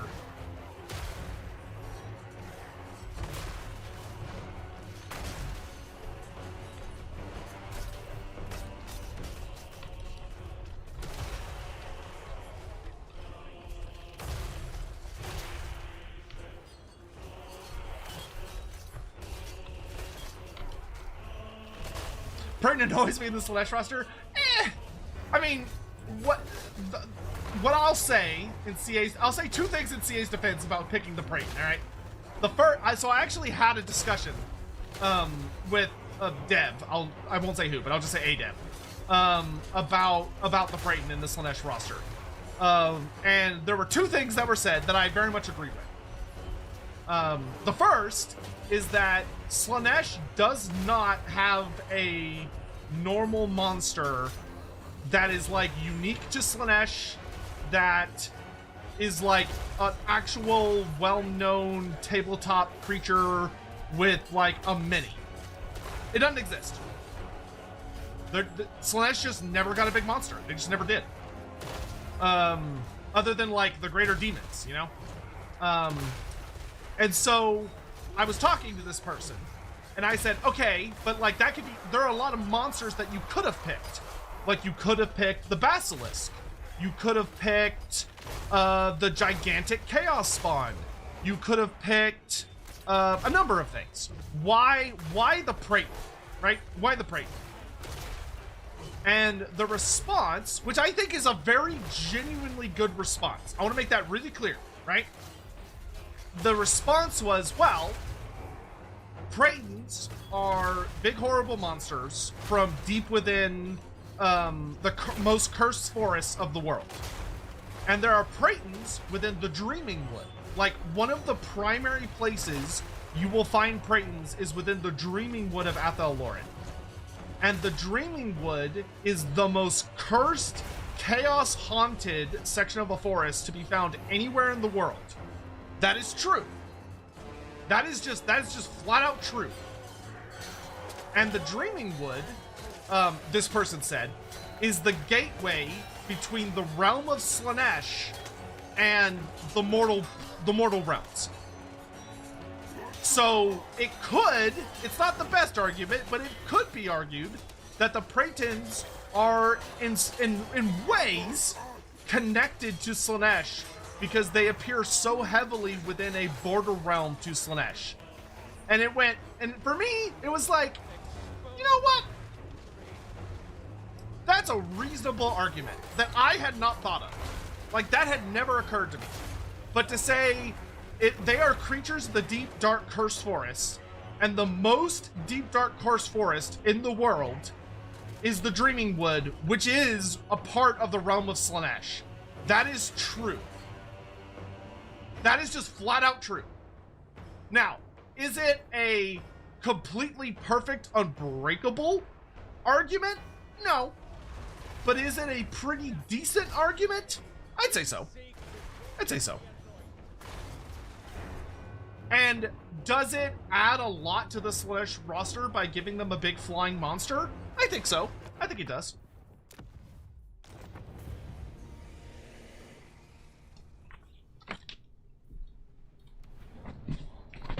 Alright, let's pull out the Chaos Sorcerer Lord of Slaanesh here for just a second. We'll slap these guys up on their booby snakes. Actually, let's put you on a cold one just for funsies. You could be on the booby snake. Steercar could go up on his booby snake.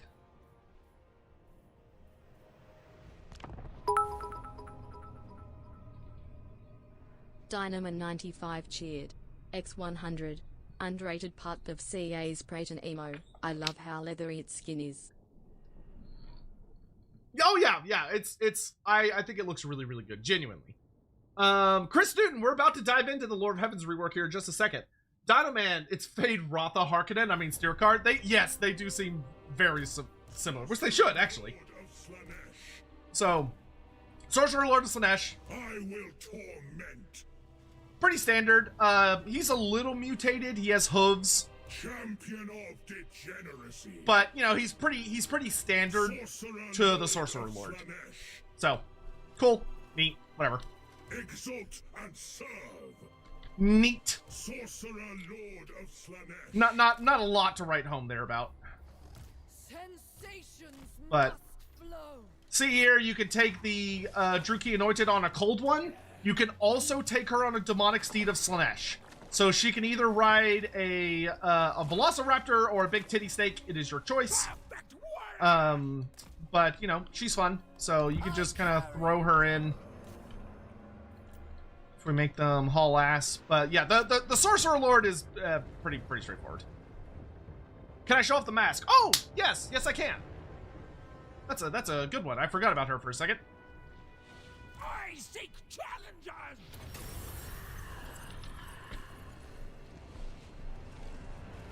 Did my boy Sigval get any love? Unfortunately, that would fall under campaign, so I can't answer that yes or no.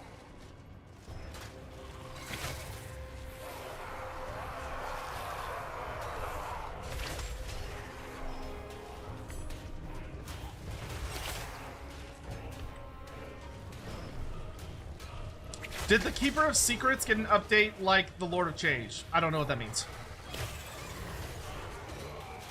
What happened to the Basilisk? I don't know. It's somewhere in the world.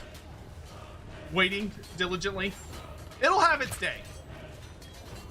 The Basilisk will have its day, god damn it.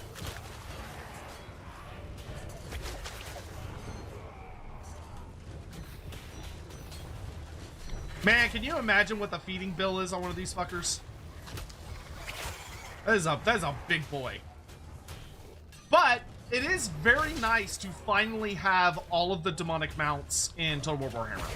So, well, almost all of them. We're technically missing like the generic demonic steed for Undivided, but they're really just like big horses, so they're not really that interesting. It's nice to have all the god specific ones. All right, let's whip out the. I'm gonna whip it out. Let's whip out the dancer, the mask. The mask is so cool, dude. I love what they did with the mask. She is so much more muscular than I thought she's gonna be. Like, she is ripped, dude.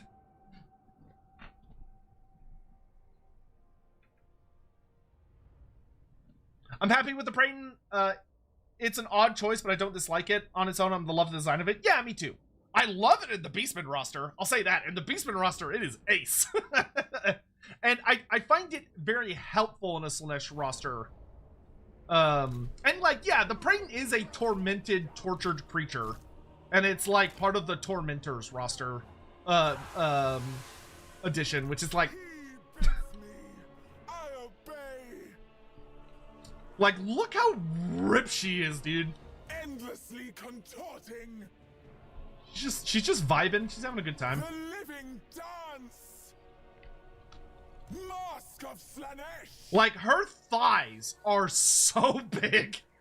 And her arms are pretty ripped, too. Like, she's got all these big old veins. Spinning.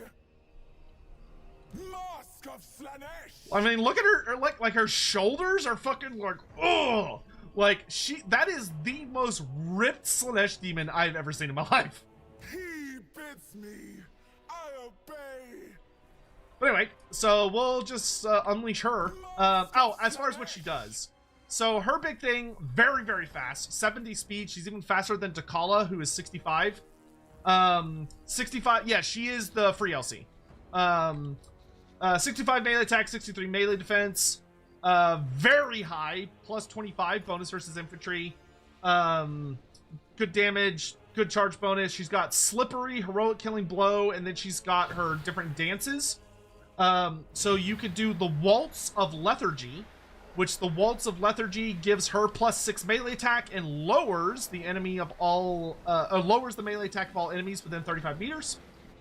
Oh, sorry. She buffs all allies within 35 meters and lowers all enemies within 35 meters. She also has the Chunsen of Caging, which gives all allies within 55 meters 10% speed and 10% melee resistance, and lowers the speed and of all enemies within 55 meters by 15% and lowers their vigor. So she's a vigor drain, which is super good. And then she has the Dance of Dreaming, which deals damage over time. She has a Mortis Engine effect as long as she is in melee, and it also lowers their leadership by 6. So she is a very, very good support debuff lord that also has a Mortis Engine effect, which is nasty. Mortis Engine effects are gross, as you all know. So let's go ahead and let her rip. Oh, she's fun because when you activate her dances, they show up around her. And when she runs, she hauls ass and does little like twirls. Oh, she also has the Staff of Masks, which allows her to basically drain another somebody's health. So she targets an enemy lord or unit. It doesn't have to be a lord. It could be a regular unit.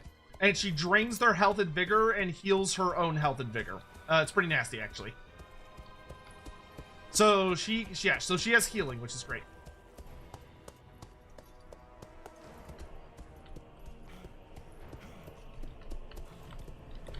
Here she comes. Does the Changeling have new characters to steal? He does.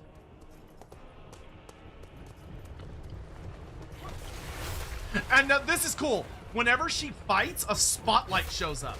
So anytime she does a combat animation, a spotlight appears. And she has very cool, unique animations. Like, her attacks are so fast.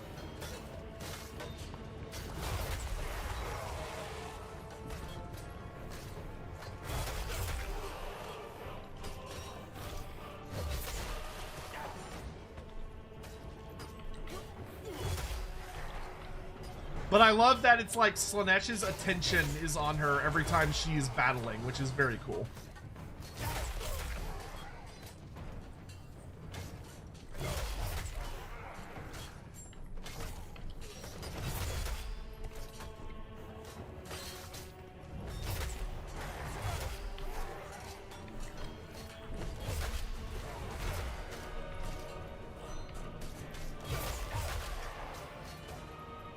That's the mask.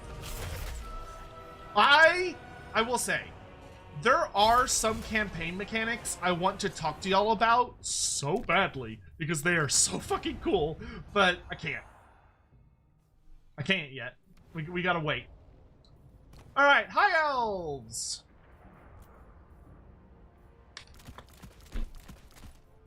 We got Sea Lord Island. We'll start him on foot.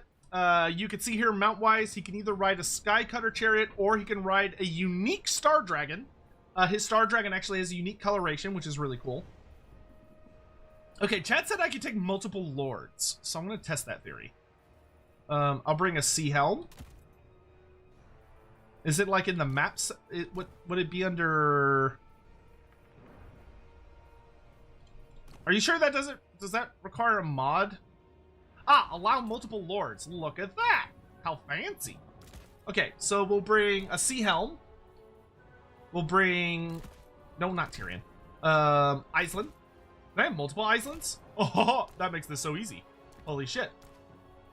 I've never used that particular button before. We truly live in the future. Bring 2 Caradrians, because we'll put 1 on Ashtari and we'll leave the other one on foot, because I don't think the other mounts really matter that much. We'll also bring the Mist Mage, and we'll also bring a Heavens Wizard.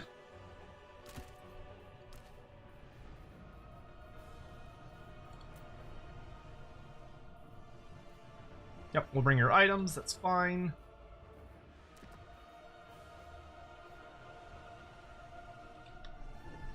Alright, and then we need Ship's Company. Company of the Caladirian, which is the personal ship of the Sea Lord. We also have we'll bring a regular Swordmasters and the new ROR, which is the Blades of Hoeth. Then we need... who else do we need? Oceanids, Merworm, Psylocke One-Eye, which was the one in the trailer, so I was right about that, which is very cool. Perfect. We have just enough slots.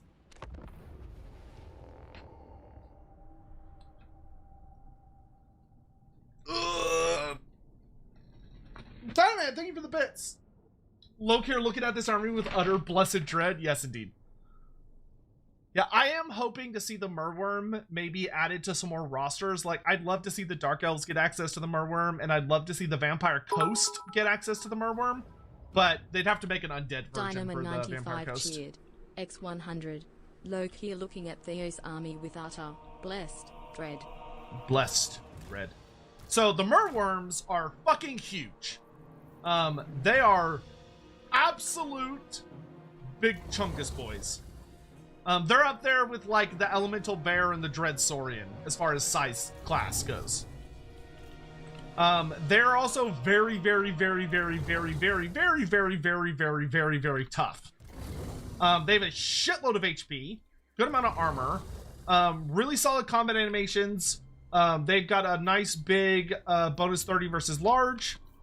They also have the Abyssal Cloak, which makes it where if their leadership is higher than broken, they get plus 20 missile block chance and 360 missile block chance. So they're getting protected by missile fire, and they also lower the leadership of enemies within 15 meters, which is just so gross.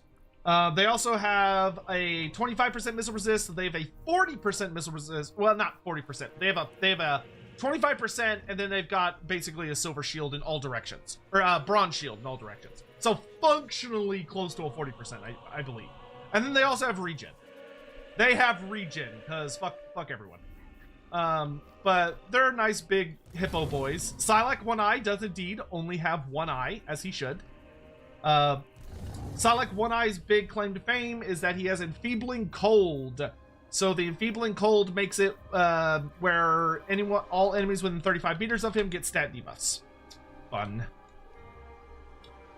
We've also got the Oceanids. The Oceanids are a very cool new elemental unit with either eagle-like or horse-like heads, which is pretty cool. These are functionally elementals of life, life magic, or Gyran, which is pretty cool. They are very tanky. Their job is to get in the way and slow people down. So they have really nice, respectable mass of 1200. They have very big AoE attacks. 65 leadership, 54 speed, very little melee attack, but they do have 14 bonus versus infantry, so they can actually connect fairly well with infantry. Not some armor piercing, but not a ton. Pretty high melee defense of 55. They have perfect vigor, so they never get tired. Strider, immune to contact effects, so they don't give a shit about poison or anything. 30% physical resist, 20% missile resist, 20% fire resist. Cause Sphere, and Elemental. So when their leadership gets low enough, they will start to break down. You then have the Sea Elemental, which is a big boy. He also has an animation we're gonna wait for that's like super fucked up, where he like randomly murders some poor helpless creature that gets caught up in his whirlpool. But oh, look, there it is. Look, it's a horse! And then he fucking swallows it. Like, there's some poor horse that's just trapped in eternal hell of being in a whirlpool, and then when it's coming up, he eats it and swallows it back down. So this is functionally an incarnate elemental of life. It's very nasty. So it has no armor, but... it has 70 leadership, fairly fast at 65 speed. It hustles pretty good. Shit ton of health. 70 melee defense. It's got a unique ability called Split Up, which is that when it gets close to dying, it basically poops out a unit of Oceanids. And also when it is close to dying, it explodes a bit. So it lets off an explosion that deals a shit ton of damage to infantry. Like, it really hurts against melee infantry. Perfect Vigor, Strider, immunity to contact effects, 30% physical resist, 20% missile resist, 20% fire resist. No magic attack. That does not seem intended. Maybe? I feel like it's weird that elementals wouldn't have magic attacks. I suppose it could be. That does seem odd, though. I'll ask about that. It might be intentional, but I'm not sure. I'll ask. On to other units.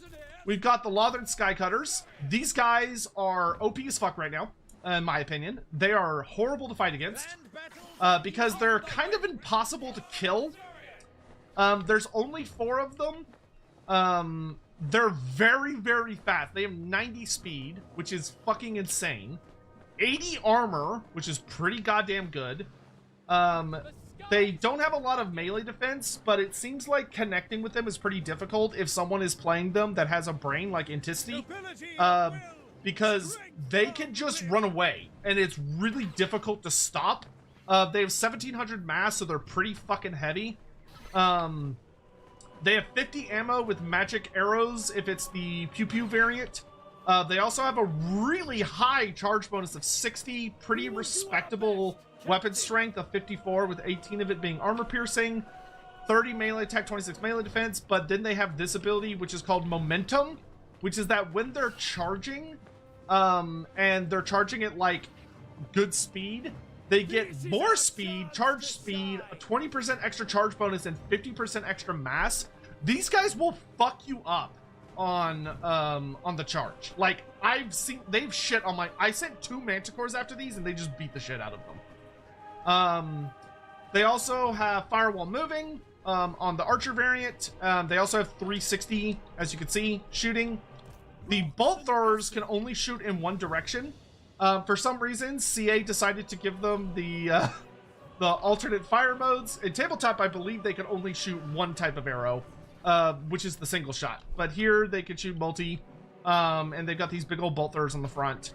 Anti-large on the normal ones, and then I think these ones go, yeah, anti-infantry. So they're like mobile Bolt Throwers, and frankly, they're just they're a million times better than regular Bolt Throwers.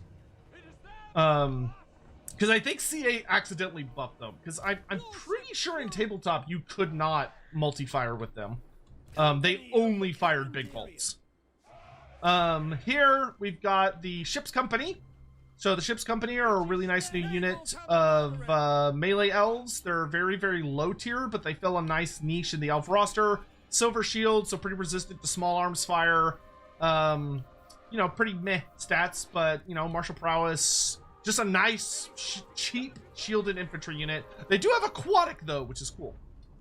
Then you have the Company of the Calendarian, which are basically great weapon infantry for the cheap great weapon infantry for the high elves.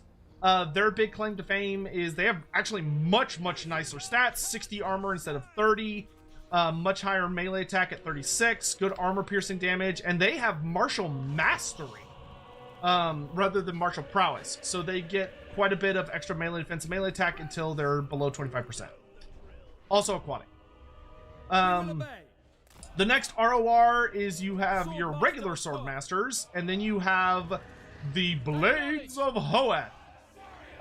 So you can see instead of being more like red tinged, they're more like light blues. They also have capes. They have capes, so you know they're special. The big difference between them is that the regular sword masters have, so they have magic attacks and much better stats, and they also have the guardian passive. So they are guardians, and they have magic damage. Neat. Hippopotamus, good to see you, dude. From there, we've got the Mist Mage, who has a bunch of new spells. He has a brand new Lore of Magic. He's also the chunkiest mage I've ever seen in my life. These dudes are thick. I bring wisdom. And they are actually the first generic male wizard caster. Actually, no, that's not true, because the Loremaster of Hoeth is a dude, isn't he? So never mind, I take that back. As far as what they bring to the table, they've got the Lore of Mist. The passive is Obscuring Haze, which is that all allies within 55 meters get 10% missile resist whenever they're casting. And then they've got their 6 spells. Mathland's Spite deals damage over time. It also lowers enemy speed and vigor. Very nice. Vigor and speed is always good. They've also got Ladriel Shroud. Ladriel Shroud is also kind of bonkers, because it not only gives you vigor healing, but it also gives you immunity to contact effects, so it's very, very good in specific circumstances. Walk Between Worlds gives you 25% speed, 55% physical resistance, and Strider for 22 seconds. This one is kind of fucking nuts. It's basically like the Lore of Life spell Flesh to Stone, but better, because it also gives you speed and Strider instead of just physical resist. Ladriel Shroud Overcast heals. Does it really? If so, that's spooky. You've also got the Writhing Mist. It's okay. It gives allies Stalk, Snipe, 360 missile block chance, and plus 30 missile block, which is nice. It gives enemies minus 24 melee defense and minus 8 leadership, but only lasts for 20 seconds. This spell you probably won't see used a lot in single player, multiplayer, except for as part of the Sea Elemental, because the Sea Elemental has the Writhing Mist as a bound spell, which is actually pretty good for using in the middle of like a bunch of enemies. Arcanist Supreme. You then have Mistress of the Deeps, which summons a unit of Oceanids. Very cool. Should Albrecht get a few bounce spells? Okay, controversial. Well, probably not controversial. An opinion. I think Bretonnia should just get this as a Lore of Magic. Either Iceland's faction or just as normal for Bretonnia. Because this is the Lore of Mist, which comes from Ladriel, and Ladriel is the Lady of the Lake. Like, she just is. Like, this is the lore of Ladriel. It is functionally her sacred lore. And the Bretonnians learned their magic from the Fey Enchantress and the Lady of the Lake, who is Ladriel. So I thought the lady was Leia. So the end time says that well, yes, but that doesn't change anything, because the end time says that Leia is actually Ladriel, which I think is stupid and should not be true. And I think Games Workshop fucked that up, and they should change that, because I don't think that should be considered canon, because it doesn't make any sense when you really break it down, but I digress. Lore of Heavens, big changes. Most of the spells are functionally the same, but there are some notable changes. Harmonic Convergence now also improves reload skill. So Harmonic Convergence now buffs your shooting units as well as your infantry units. Wind Blast is way better. Wind Blast is fucking amazing now. So Wind Blast, in addition to the damage it deals, also applies a 40% speed debuff, minus 40% charge speed and minus 65% acceleration for 12 seconds. So it really slows people the fuck down. It is an incredible slow. It is a very, very good slow. I think the other spells are all mostly the same. I mean, Comet of Katsadora deals monstrous impact now. I don't know if that's new, so it does a big speed debuff on the unit it hits, but like, what do you do? There's no end times of bossing. Say, I mean, there are parts of the end times that are fine, and like, oh, okay, that's pretty cool, that's fun. But most of the end times is pretty meh. How come there's no Archmage of Mist? Well, technically they're not called Archmages, they're called Mistweavers. Like they're a different type of dude, I guess. I don't know. That's more of a why they didn't make one, I don't know. I guess it makes the hero lore feel more unique, but the Lord level version are not called Archmages. They're called Mistweavers. Here we have Caradryan. He does not speak. So, it's lore accurate, and CA didn't have to pay someone to do his voice lines. Neat. Did the Lore of Heaven's passive change? Yes, it still sucks. So now now it lowers speed and melee defense of flying units for 25 seconds. It's, well, it's okay. I have been petitioning CA that it should do what it does in tabletop, where it deals damage. So it should just deal damage, in my opinion. Where whenever you cast, it deals damage over time to flying units in the air. Like if they're on the ground, it shouldn't, but if they're in the air, it should deal damage, in my opinion. Caradryan is pretty fucking scary, actually. Like, if he could get into a good fight, he is pretty gnarly. Great stats, very tanky, a lot of focus on defense. He has fire damage. He also has a very hefty bonus versus large 25. For unique abilities, his big ones are Captain of the Phoenix Guard. This is actually a very unique ability.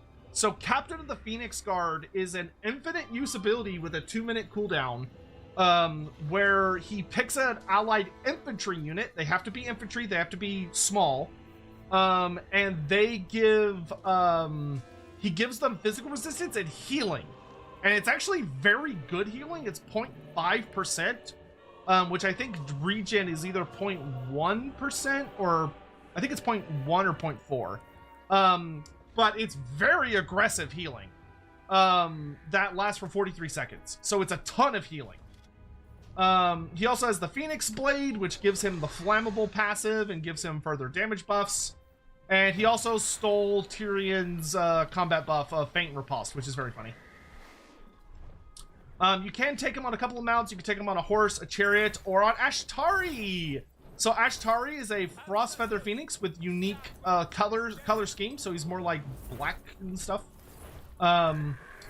Ashtari is... Oh, wait, he has one more thing.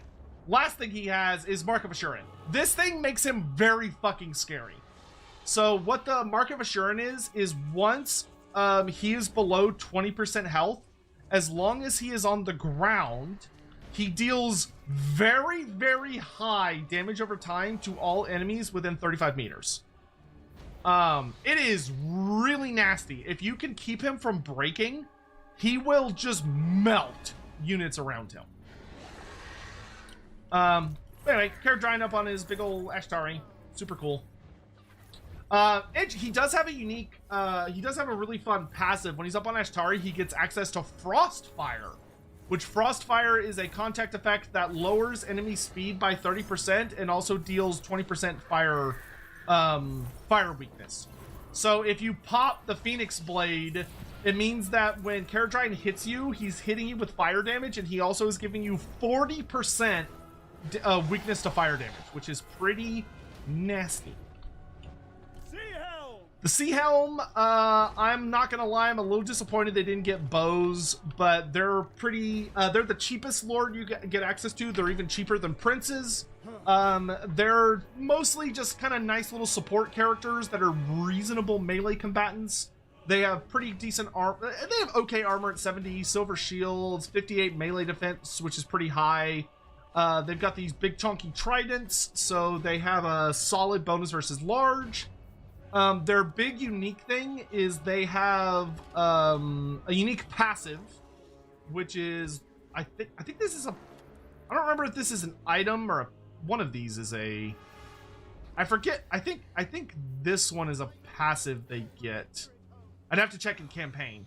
But it gives -5 melee attack to all enemies within 35 meters. Neat. They have Strider, which is pretty cool. So Strider's nice. Charge defense versus large. Charge reflection. Other than that, pretty standard. And they've got some gauntlets they can equip for multiplayer that gives a nice little stat buff if there's a large enemy within range. You can also take them on a Great Eagle if you wish, and you can also take them on a Sky Cutter. The Sky Cutter does not give them a shooting attack. I was really hoping it would have 2 guys on it, and like the 2 back guys are shooting bows, but it just puts them on a Sky Cutter, and they get access to the momentum passive. Don't they get aquatic? They do, yes. They do have aquatic. That is correct. It annoys me that Woodsman gets like an ability thing down here, but aquatic doesn't. I don't understand why CA does that. Then we have Sea Lord Island. Sea Lord of Ulthuan. So the Sea Lord is pretty interesting, actually. I think a lot of people in multiplayer are going to fucking despise him. So he's a dual wielder. He wields a sword and dagger combo. Is a pretty nice anti-infantry melee expert. He's got a really solid 28 bonus versus infantry. Does most of his damage is non-armor piercing. He has a very he's mostly coded into melee defense with 65 over 55 melee attack, 85 leadership, 90 armor. He comes with a couple of unique abilities. Most notably, he has the Iron-Handed Captain, which Iron-Handed Captain is the first ability in the game that has a true rally passive. So rally means that if a unit is broken, Iceland can point at them and say, "Stop running away," and they immediately rally. So they immediately stop running, they immediately rally, and they get plus 100 leadership for 42 seconds to hopefully help stabilize them. Very, very strong.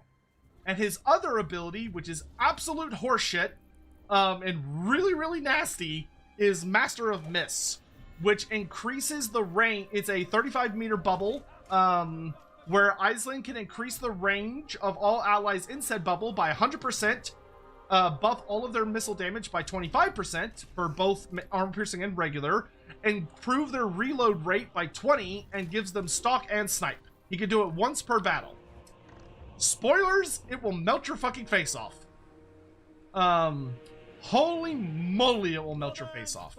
But let's check out some combat animations and some spells. So let's start off with some spells, and then we can cycle into new combo animations as we're waiting for other stuff. Oh yeah, he can also ride a Sky Cutter, which his has like a cute little helmet. And then he has a unique Star Dragon. Look how pretty this Star Dragon is. It's like super white.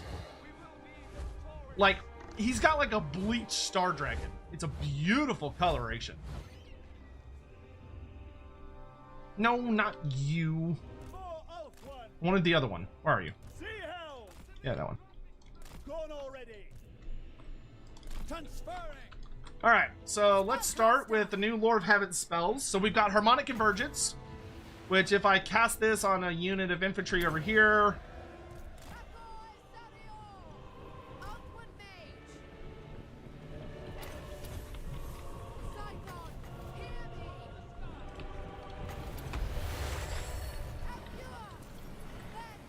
they get little sparkles. They will not live to see another dawn. So that's cute. They just get a bunch of little glinting, sparkling stars all around them. Next we have we've already seen Wind Blast. We've already seen Uranus Thunderbolt. We got Comet, so I know he's gonna dodge it. So let's throw these guys in. Actually, we do Curse of the Midnight Wind. So for Curse of the Midnight Wind. Yes, I'll show you Iceland using his buff effect. So this is Curse of the Midnight Wind. Whoa, spooky! So there's an actual like celestial wind blowing through it. A lot of little particle effects, weird little star stuff. It's all foggy and spooky. Ooh, spooky. Lilia guides me. My power is yours. I go then. I bring Here, y'all get your dumbasses over here. Master of the Mists. Zeehel. Commander of the We'll let Iceland fight for just a minute. So he's huffing it.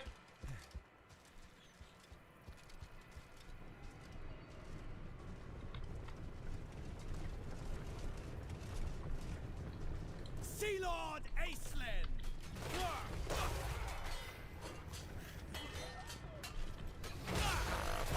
Another wretched foul lizard thing. It joins the Red Host. Cursed. Avani DK, thank you so much for the 5 months. Thank you.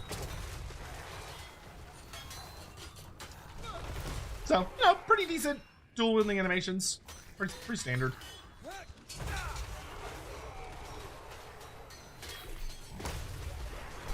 Alright, so now let's obviously do a little further testing here and throw a comet on him.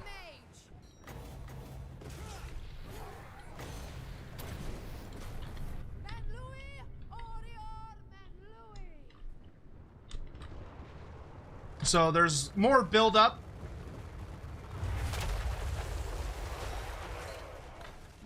And you can see it like leaves behind aftermath. The only thing I don't like about the new comet, I like how it actually comes out of the sky. Like it doesn't come out of a little storm cloud. Like it literally comes out from like the skybox.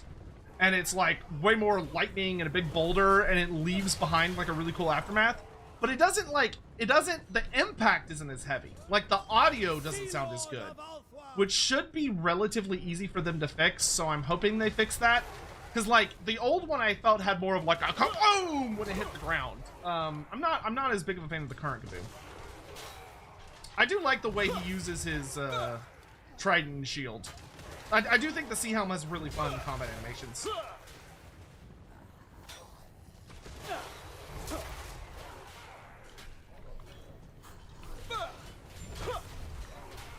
Alright, and in case anyone else hadn't seen the other spells earlier, we can use a little Wind Blast here. So Wind Blast is just like a big blue cloud with the whole sparkle effects behind it. Uranus Thunderbolt has much more fun build-up, whereas like storming in the clouds and lightning gathers up. Kaboom! Uranus Thunderbolt feels... I really like the new Uranus Thunderbolt. And then Chain Lightning. The new Chain Lightning, I think, is also a big increase.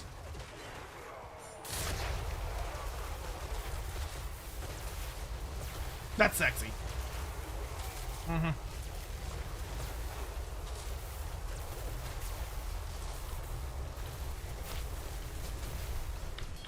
Mist Mage, his combat animations really aren't worth whatever. He's got like the standard wizard that fights in close combat animations. They're boring. Let's see. But we do have this lovely new Lord Magic.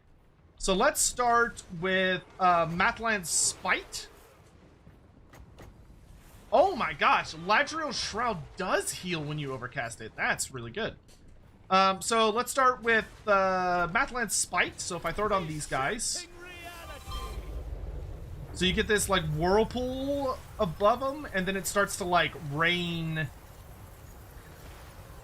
It's like a whirlpool in the air that just starts dumping mist on them that like weighs them down and makes them move slow and deals damage. Neat. Walk between world. I guess. You know what? Let's focus on the Flensing Har. So Flensing Har lowers armor and missile block chance. This one's actually pretty cool. So you see all these little spites like hit them and then go away, and then they get like this foggy, glittery effect on them.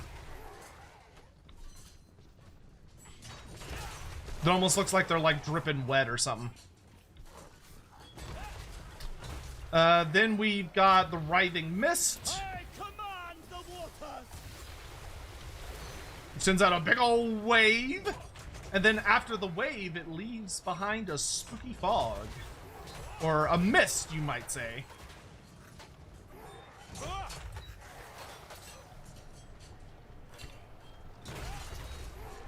I'll just pop Ladriel Shroud on myself.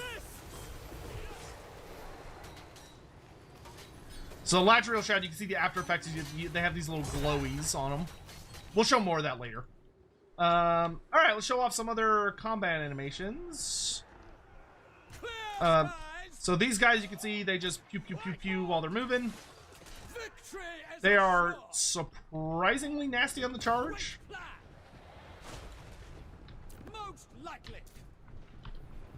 Brave idea. Give your best.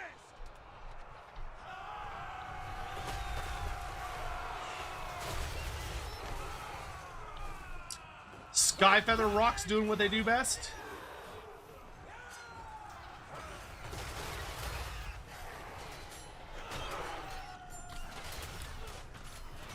And yes, they do still...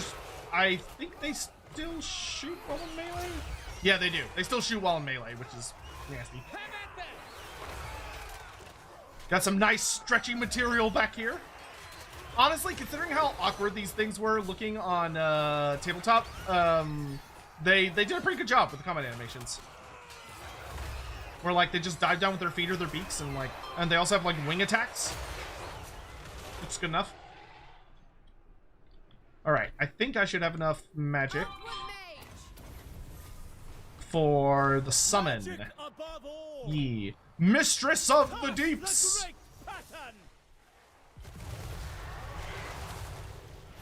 So it's a big wave of water. Summon some oceanids. We can enjoy. They have very fun combat animations, where they're like just constantly headbanging, or twisting around, or they'll like body slam and cause waves. Kaboom! These are really cool. Having actual water elementals is really fun. I hope we could get naiads one day and have like a more humanoid water elemental through the naiads, but these are awesome. These are very, very awesome. We're one step closer to getting Araby. We've got our fire elemental animations. We got water elemental animations. We just need wind elementals now.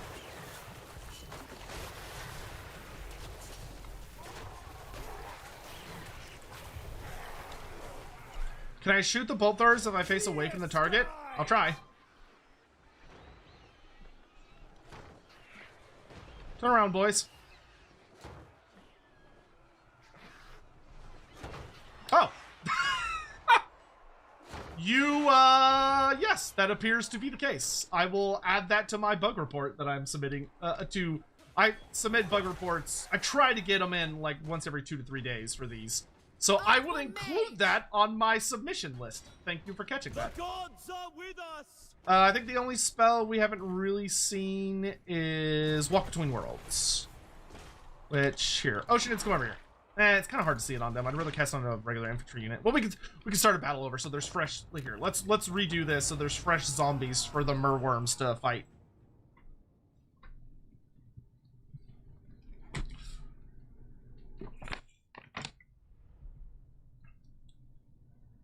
Yeah, they are not... I don't think they're supposed to have 360 shooting. They might have had 360 shooting in an earlier build, though, and it just hasn't been patched out.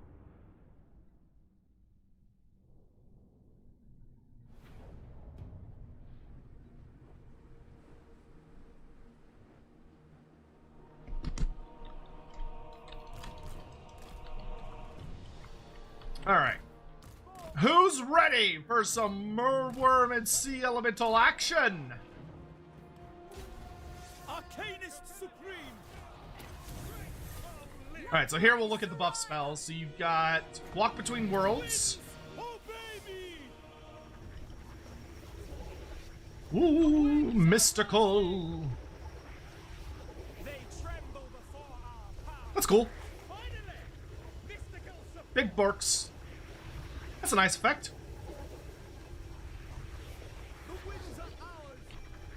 And then Ladriel Shroud.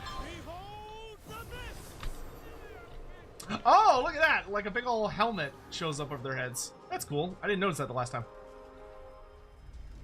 Our magic is strong.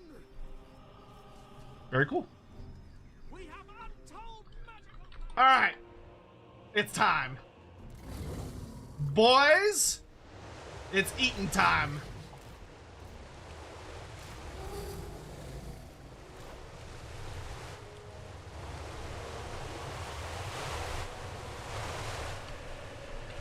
Do all the misspells get an additional effect on the overcast? That's a great question. Hold up, monsters. mist mage. This one, it lasts longer and lowers the speed more. This one has extended duration, extended duration, extended duration. That one doesn't have an overcast. No, only Ladriel's Shroud gets an additional effect.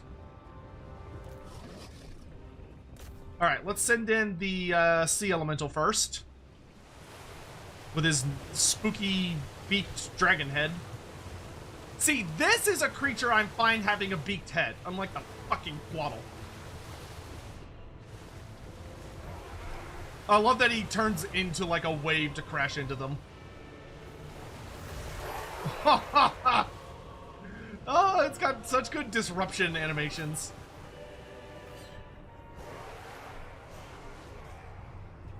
I'm literally a giant fucking wave. How are you gonna stop me? Does Ashtari have unique animations? I don't think so, but we can check.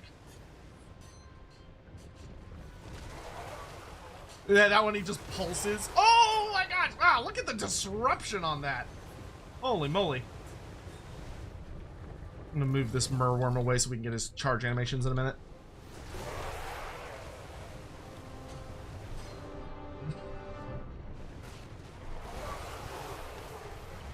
Any sync kills you've noticed? No, those are usually you have to watch for like a really long time to get those. This guy seems like he's much more about causing as much disruption as possible.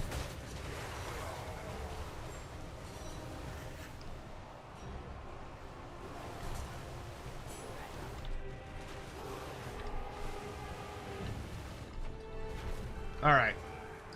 Send in the lizard.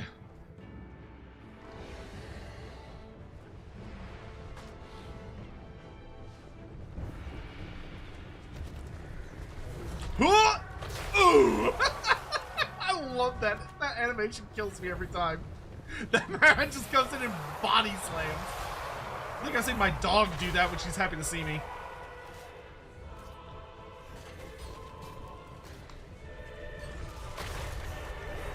I love that he tears up the earth on that attack.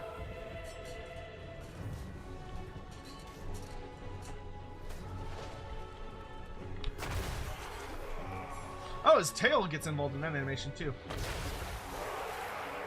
Eat him up!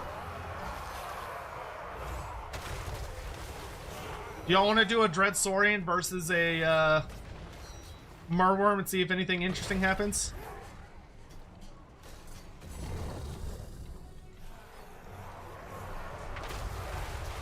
Oh, he's rolling!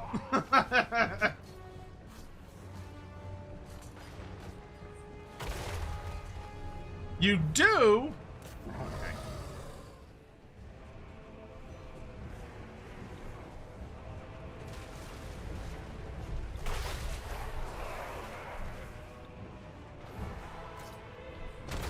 The worm looks like a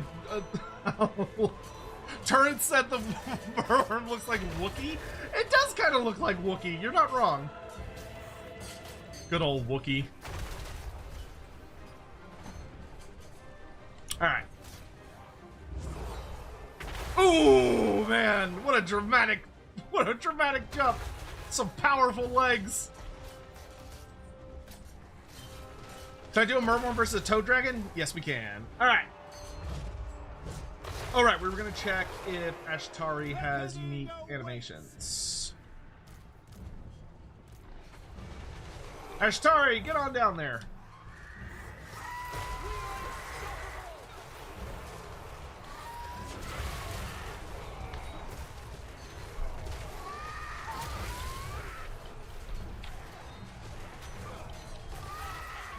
Yeah, they look like standard Phoenix animations.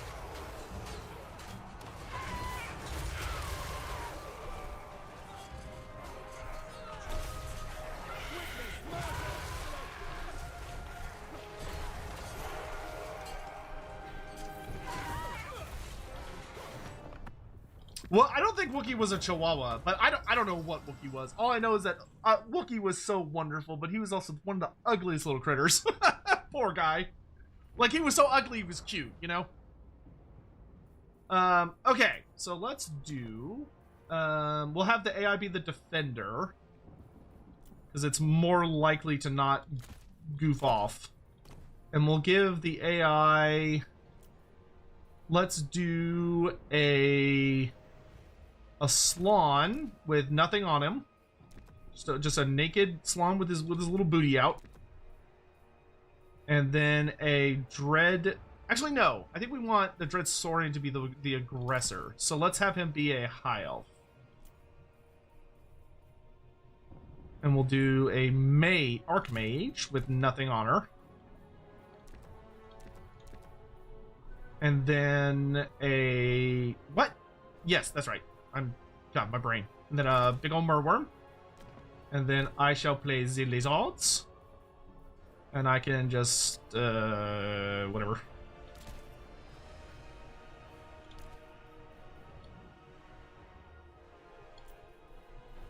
Dreadsaurian.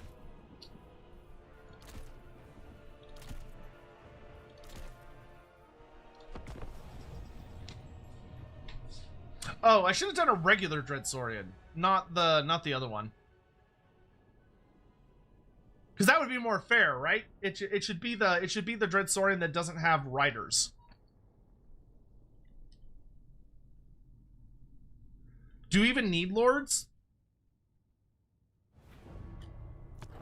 Let me check. Because we should also do the naked Dreadsaurian to make it more fair. We'll do the feral.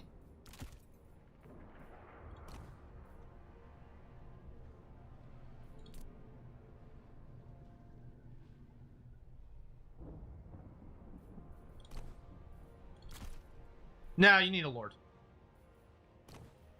I do not appear to have a no lords option. Okay.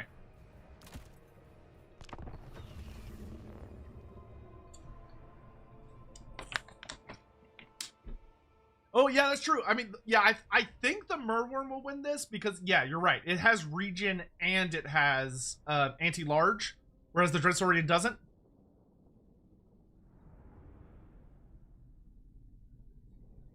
So maybe it would be better to pull out the Dreadsaurian that does have all the skinks on his back that can shoot.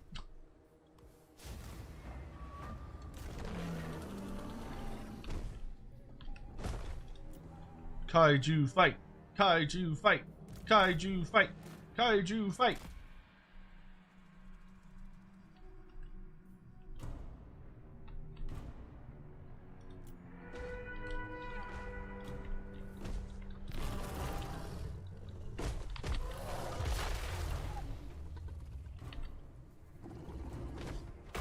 Ooh, they've got synced animations! Let's go! Oh, I love when the monsters have synced animations. That's so fucking cool. Oh!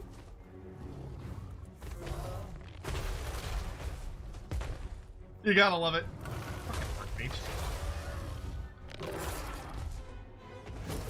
They don't have to do these, but it's so fucking cool when they do these. Which one's bigger in the lore? The Dreadsaurian. Easily. And in the lore, the Dreadsaurian is way fucking bigger. Those fuckers are huge.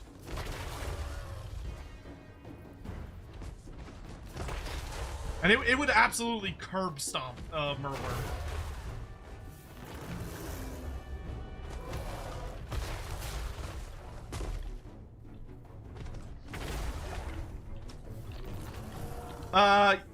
It's actually pretty close.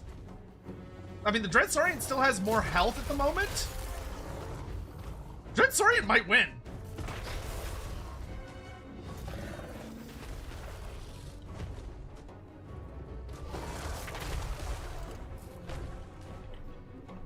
quite agile for a sea creature that size. Merworms are actually a lot more agile, even in the lore. They're known for being much more agile than people think, which is what makes them part of what makes them so fucking scary.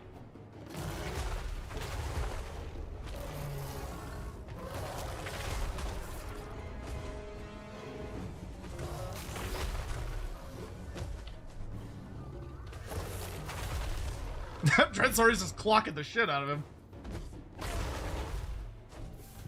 Oh, these are so cool. I haven't got to see these yet.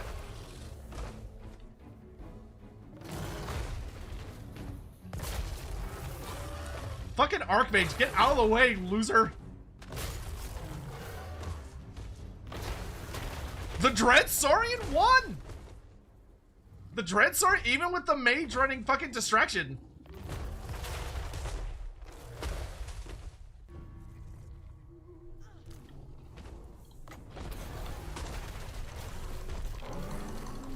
Get that Merworm.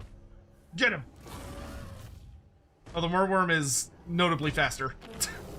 the Merworm is much faster. Well, I'll be. Yeah, the feral Dreadsaurian won the battle. Toad Dragon? Yeah. Nergal. Man, I can't stop thinking about Festus the Leech Lord's new model. Festus had such a fucking badass new mini. Okay, we'll bring Epidemius to fart around, and then a basic Toad Dragon.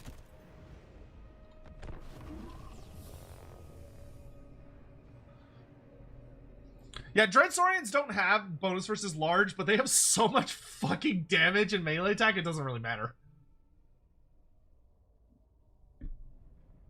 Release the Toad.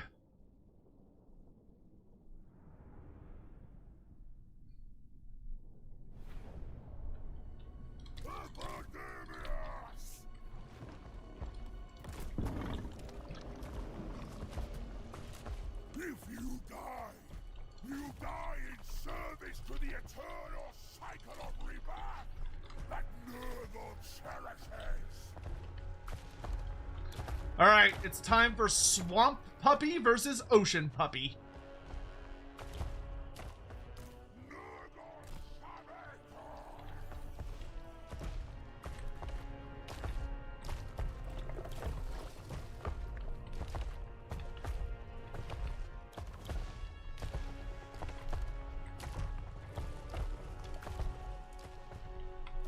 Merworm versus the Slaughter Brute? I'm pretty sure the Merworm would kick the shit out of the Slaughter Brute. The Slaughter Brutes, I don't think CA has quite landed on the stats they need for like the Slaughter Brute and the Greater Demons of Khorne. Oh, look at him! He's just like sun basking over here. All right, here we go.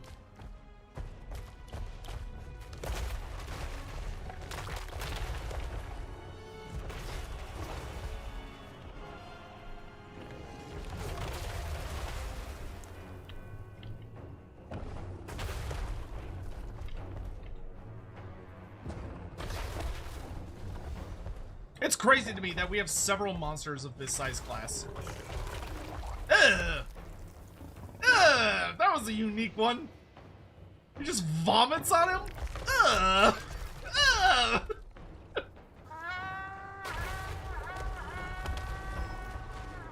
Nasty ass beast. Oh.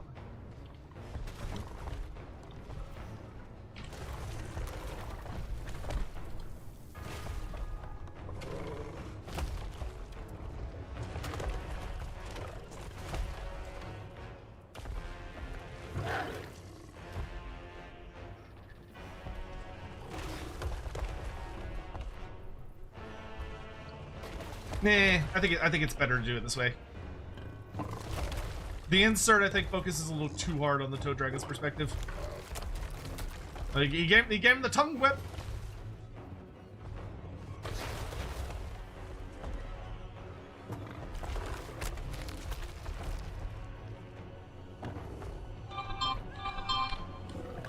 Oh yeah, the Toad Dragon's getting fucking annihilated. But the Toad Dragon is very much like an anti-infantry specialist.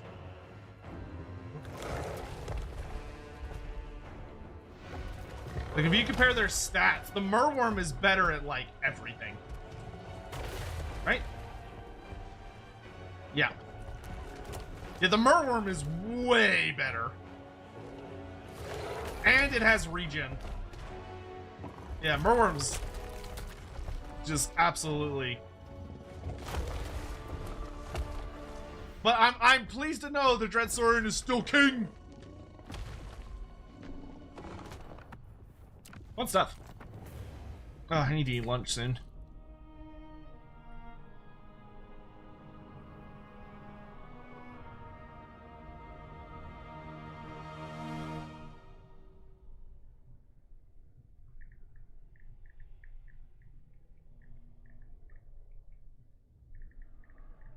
Okay, so we have basically shown off all the major highlights, I think.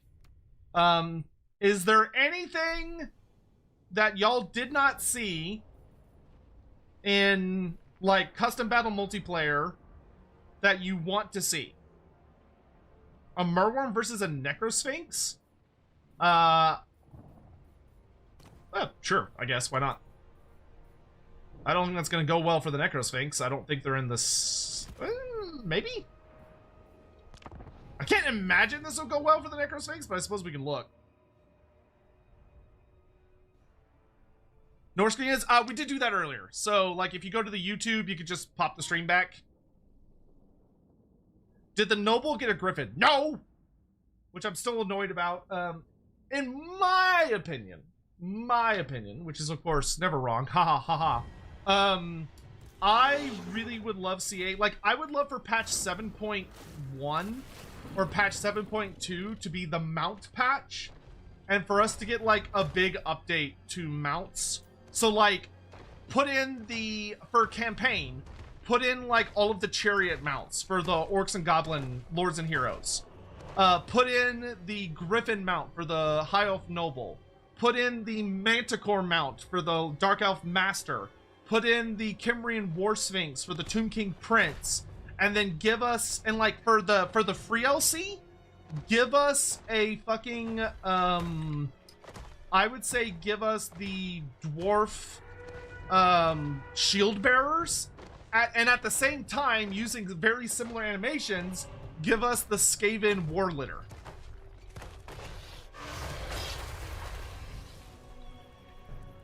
And also, maybe can we buff the Throne of Power for Thorgrim so that it actually does something? Oh, interesting. The Necrosphinx is part of the Match Animations Club.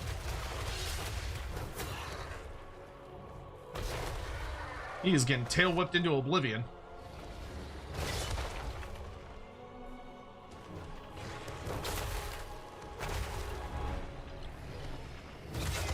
Ogre mounts? That one's a little tricky. I would love to see ogre mounts. I want to make that really clear. I think ogre mounts is a great idea. That one is a little tricky because that's technically an old world thing, not a Warhammer Fantasy thing. Because in Warhammer Fantasy, other than the Ogre Hunter, they could not ride mounts. Period. End of story. They could not ride mounts. Oh yeah, no, the Necrosphinx, I mean, it did a lot of damage. It did a ton of damage, but it is not winning this fight. No, sir.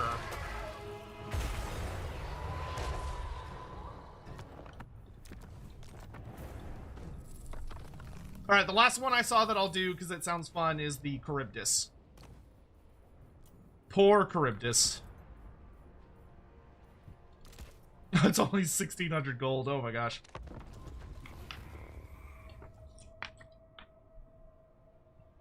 I am 99% sure the Charybdis is going to get absolutely curb stomped, but we'll see what happens.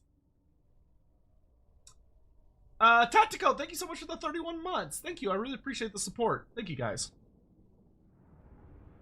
Every dollar helps a lot right now, because spending $1,000 on Sadie at the emergency vet was not what I wanted to do this month. She's worth it, and I would do it again in a heartbeat, but like, oh, oh. Another wretched foul lizard. Thank you, Malphon. Also, shout out to Malphon, who's an absolute goat. And Malphon, for anyone curious, is actually a Warhammer-themed VTuber. for those of y'all on Twitch that are looking for other people to follow because they're super fucking cool. High recommend. He's only a little unhinged. He's a Zinch themed VTuber. He's got tentacles coming out of his head and everything. It's great. Are you gonna have to wait for the quest battles? Yes. I'll double check, but I want to like make sure I talk to someone and not just assume. So I'll get back to you on that one. Do I have MP replays for y'all to watch? Yes, but I will put them up as separate videos. So I'll put one out tonight, and then I'll try and put out an MP video every day. Also, I will do a live stream where I will be throwing down with Anticity multiple times this week. So me and Anticity are going to throw down on Monday, and I think we're also going to throw down Wednesday.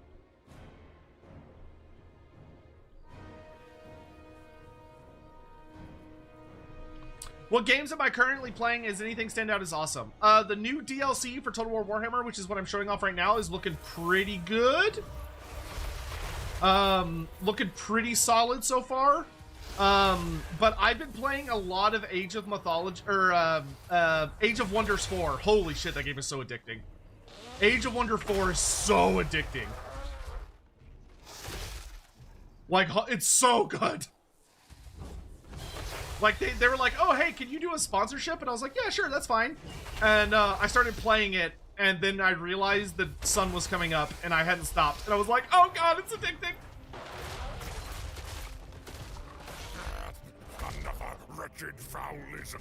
Why are you turning around, man? Cursed Sotek spawn. Another wretched foul-lizard thing joins the red host. Hey, Castrata, thank you so much for gifting 5 subs. I really appreciate that. Thank you. Oh, Throt, I thought we fixed that. Shush, shush, shush, shush.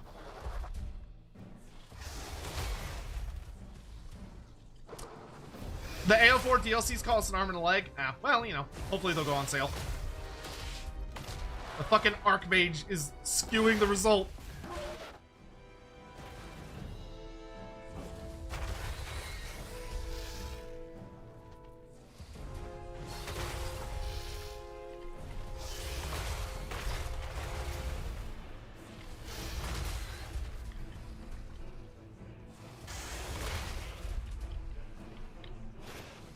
Murworm's getting pretty bloody. Oh yeah, no, the Charybdis is not bloody at all.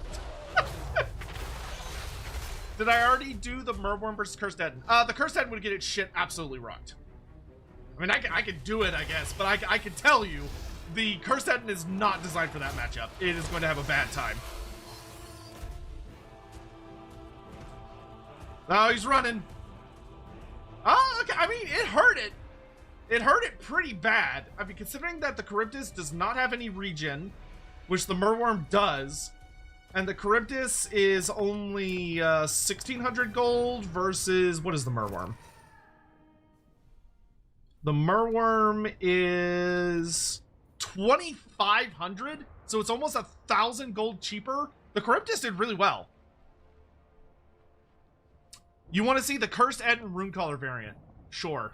Why not? Might as well. Let's see. I was flipping the Shaman Sorcerer just for funsies.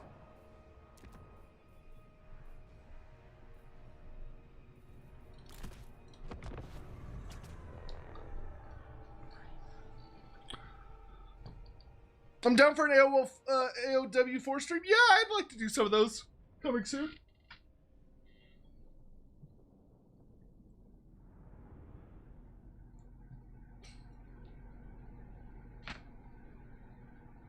Better than the Necrofinx, which feels wrong. I mean, not if you think about it, because the Charybdis has poisoned attacks, and it's also like a really hardcore anti-large specialist, so it's the poison that gives it the advantage.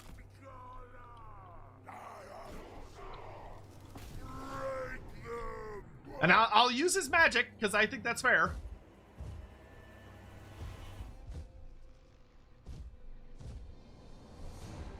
Felheart versus Iceland? Ah, fine!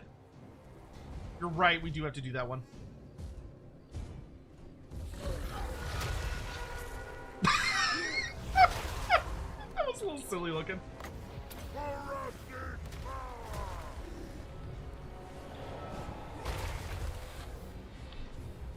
Dude, the match combat animations are so fun. Bring up the spears! I lead you! He's bitch slapping the hell out of that merworm.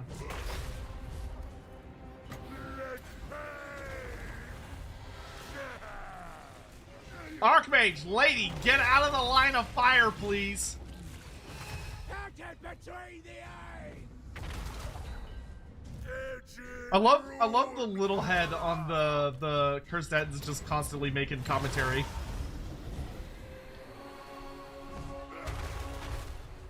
Okay, he just switched, so he's now in savage personality.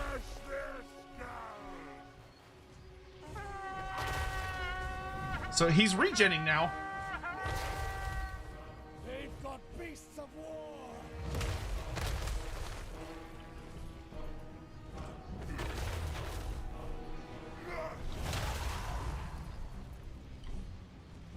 Does Tamarcon get anything sale related? That would technically fall under campaign, so I can't answer that. Soon, but not yet. Swing widely!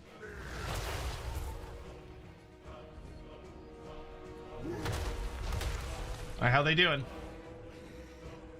I mean, the Cursed Ettins, he's doing alright. His regen's keeping him in the fight.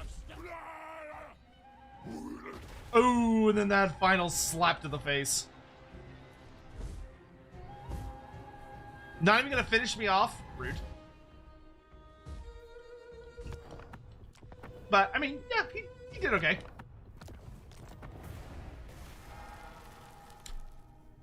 Was the Cursed Ettin a human or a giant? They were humans. They were actually two humans that got fused into a single body, and then over hundreds, if not thousands of years, they've swollen up to that size. But they're two people that were fused together.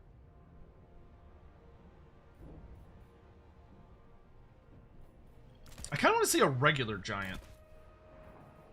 I'm curious if the regular giant is, like, worse or better.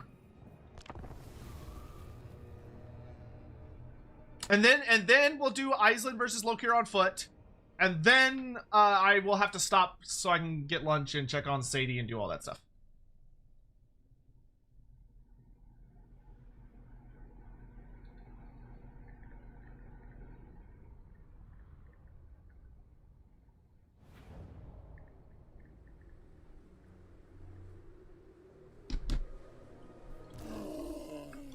Oh.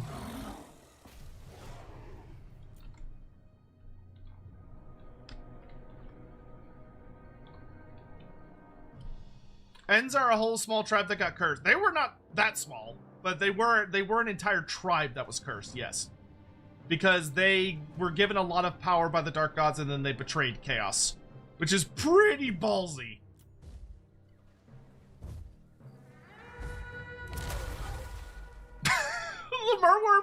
The merworm really tries to do that charge animation every time, and it just doesn't complete against large targets. Does CA know the Sea Patrol have no human, have human ears? They do know, and they are fixing that. They commented about it on Reddit.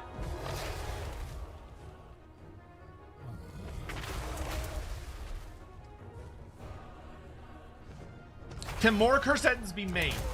Presumably, this is a very big presumption, but presumably the Cursed Ettins could mate. There's nothing in the lore about them being sterile. So they could, maybe, have kids.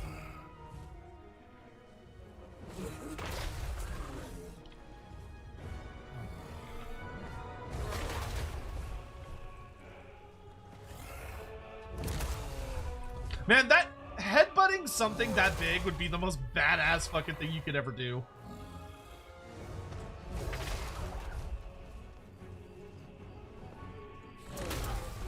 No, ignore her. How's the shed coming along? It's actually coming along really well. The roof is done, completely done. I think the siding is done. I'll put it this way, we're painting now. So the outside is very close to being done. With the windows are in, like the windows are in and totally up. The door is here. So it's doing well. So just curious, just based on, granted, y'all haven't seen campaign stuff yet, which is the vast majority of the shit. But based on the new units and the battle stuff, how are y'all feeling about Tides of Torment so far?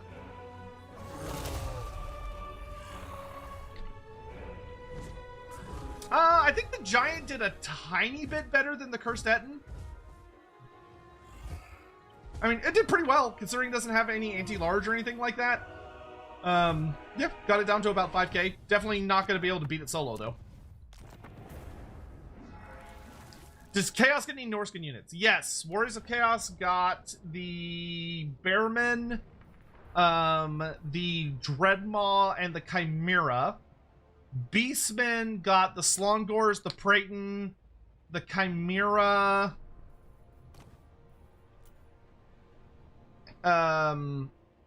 yeah, those things. And then all of the mono gods got a ROR that's related to them. So like Nurgle got the Worshippers of the Crow. Well, Slaanesh is obviously the DLC, but Slaanesh also got the Norscan Riders of the Mighty Serpent. Khorne already has the Prince of the Hound, which were already in the game. And then Tzeentch got the Followers of the Great Eagle.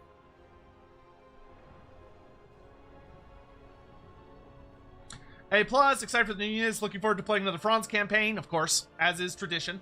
Yeah, the only, in my opinion, the only cross-race thing that's missing, in my personal opinion, from this DLC is Steercar should 100% be in the, Steercar should be in the Norsca roster. Steercar not being in the Norsca roster, I think, is a mistake that should be fixed. He should absolutely be in the Norsca roster.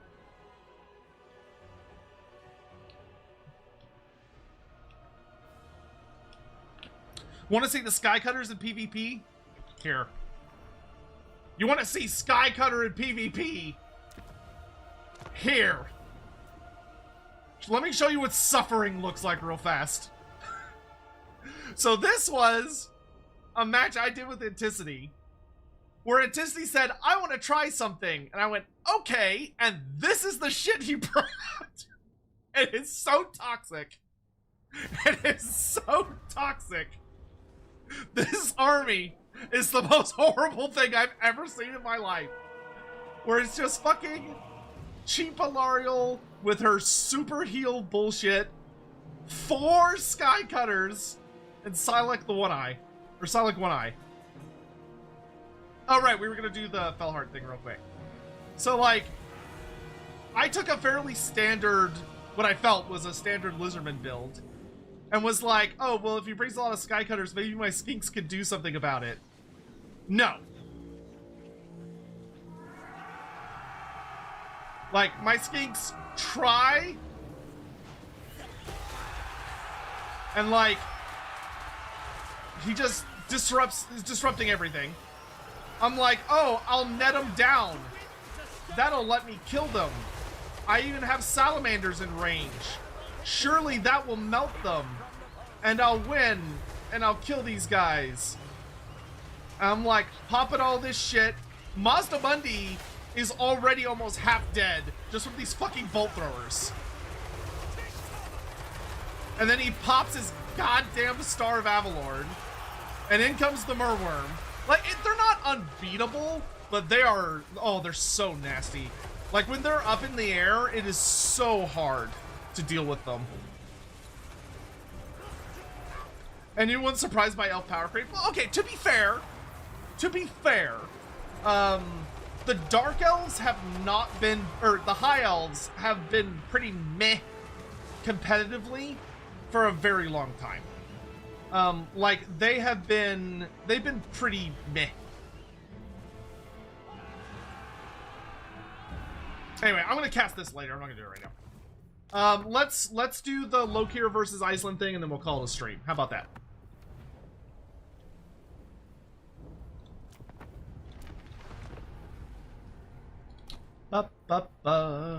Alright, we're gonna make him the attacker. I'm gonna be Iceland on foot. We're just gonna go in totally naked. We're gonna go in totally naked. Actually, no, because I want him to have his stupid helmet. So never mind. I'm gonna take all my toys. And then we'll fight Fellheart.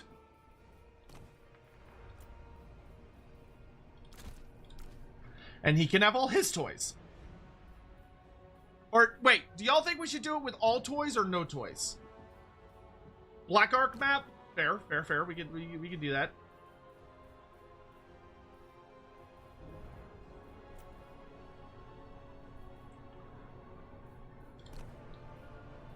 With all the toys. Okay. I will be shocked if Iceland can get through all that regen. But we'll see what happens. Yeah, take your bets! Take your bets! Taking bets now! Actually, we could do a poll real fast, just for funsies. Who will win? Lokir. I could spell, that'd be helpful. Or Iceland.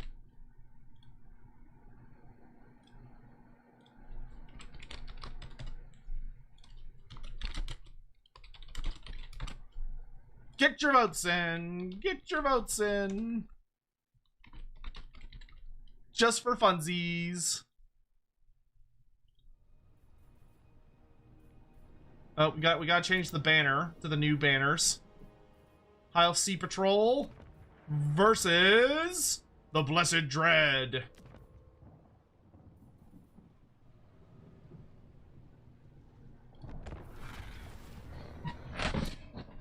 Get your votes in.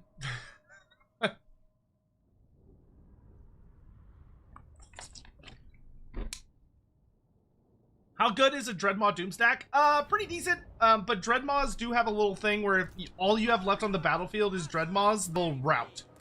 So they're kind of like flying units. Though I think they're working on it's supposed to be as long as the Dreadmaw's above ground, it's fine. But there's a contingency so that you don't get trapped in a situation where all the Dreadmaws are underground, they stay underground, and it causes the game to like break, basically. Lokir will never proc prowess, though? Well, that sounds like a Lokir problem. Affirmative.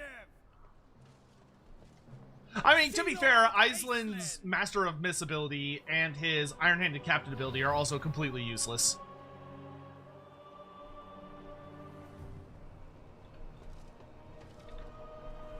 Don't make him run, but Lokir's also running. So fair's fair. This isn't a fair fight, don't worry about it. It's a mostly fair fight, except not really.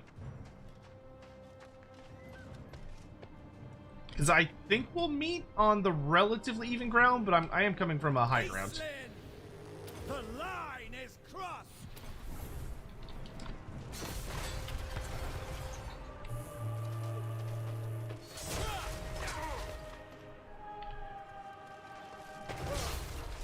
Do they use the same animations? I think they do. Which is very funny.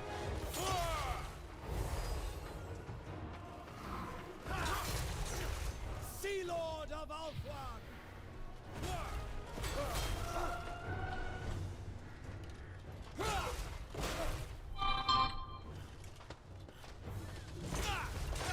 Except for my glowy stuff is blue, and your glowy stuff is red. And you have a, like, octopus helmet, and I have a fish helmet. Master of the Mists. This is not going well for Iceland. He is losing pretty badly, but he does come with a potion of toughness, so I went ahead and popped it. Guardian of the Seas.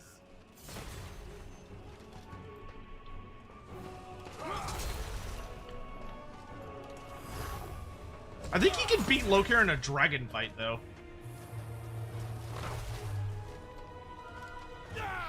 Taste Asa Steel.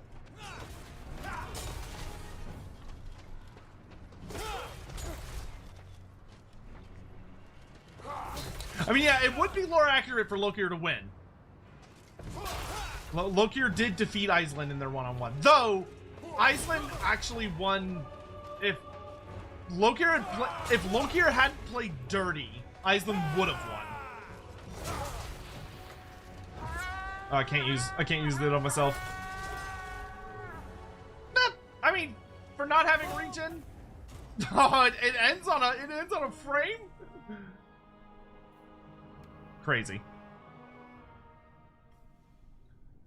Sea Lord Iceland has fallen, but it's okay. He'll be back because death is merely an inconvenience. Let's slap him on the dragon and see what happens. Dragon fight! Oh, I guess we have to bring some melee representatives. There.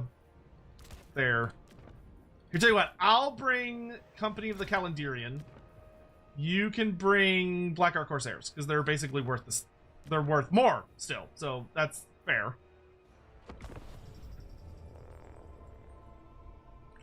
So, most people voted for Lokier, and that is correct. Owls are just too vanilla.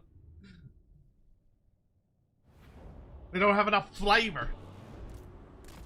But let's see if my unique colored Star Dragon, because this is a brand new Star Dragon variant color, can achieve victory. And we can also have the Company of the Calendarian, which is, so these guys are the personal, those are technically boarding axes, funny enough. Those are literal boarding axes. These are from Sea Lord Iceland's personal ship.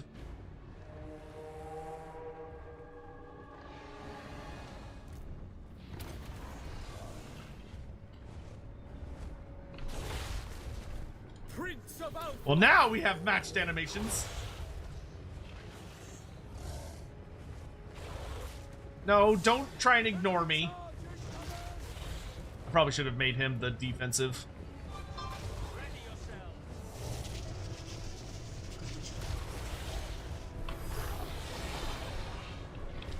Just give the word.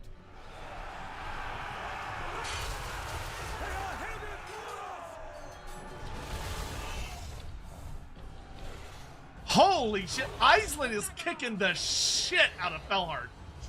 Like, oh my god. He is beating the snot out of him.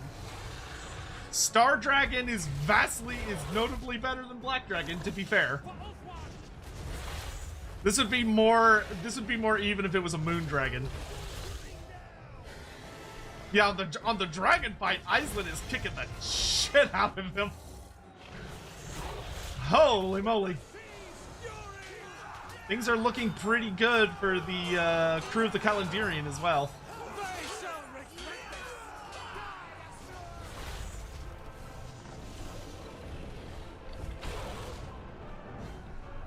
Yeah, they were actually pretty even.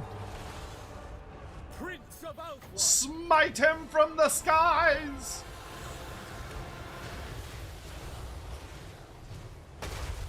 Nice.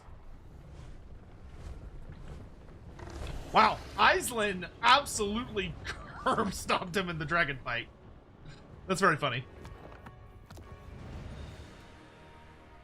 Oh yeah, actually I gotta leave y'all with one more thing. I'm gonna show y'all why Felhart had to ambush him in their big battle. Let's see, we wanna go back to Crossroads. Crossroads. I'm gonna show y'all why Iceland had, or Lokier Felhard had to rely on ambush warfare in order to win their big battle. So we're just gonna take, you know, some Lothern Sea Guard, a couple of bolt throwers, maybe some sky cutters, and Felhart can have all of his missile-resistant Corsairs to his heart's content.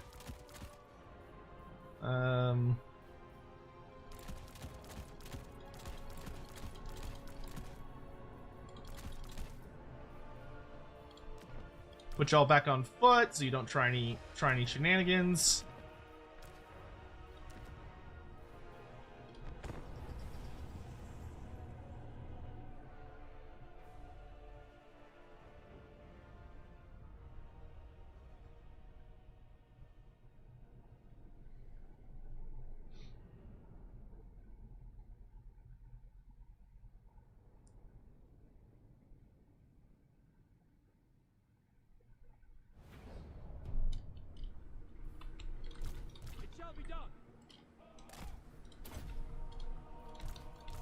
So the way this goes is you go, oh no, all of my shooting is out of range. And for anyone that's curious, this is what fighting Sea Lord Island also felt on tabletop. Or his faction, the Northern Sea Patrol, or the High Elf Sea Patrol. The High Elf Sea Patrol was an actual tabletop faction during the Storm of Chaos. And you'd think to yourself, oh, High Elves, they're actually not that good in 6th edition. They're pretty meh. Pretty meh. Nothing super crazy to write home about. Nothing that worrisome. And then this asshole shows up. And he says, oh. Guards of the Sea Patrol, it is your duty to vanquish the enemy. Let me just,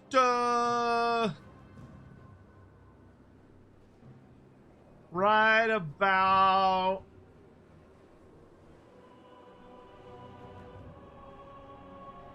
there. They will not see their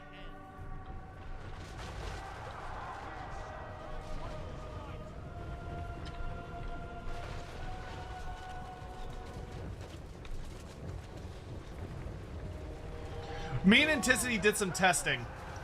When he uses this ability, because the reload speed is so fast, the arrows travel so quickly that they are horribly hard to dodge.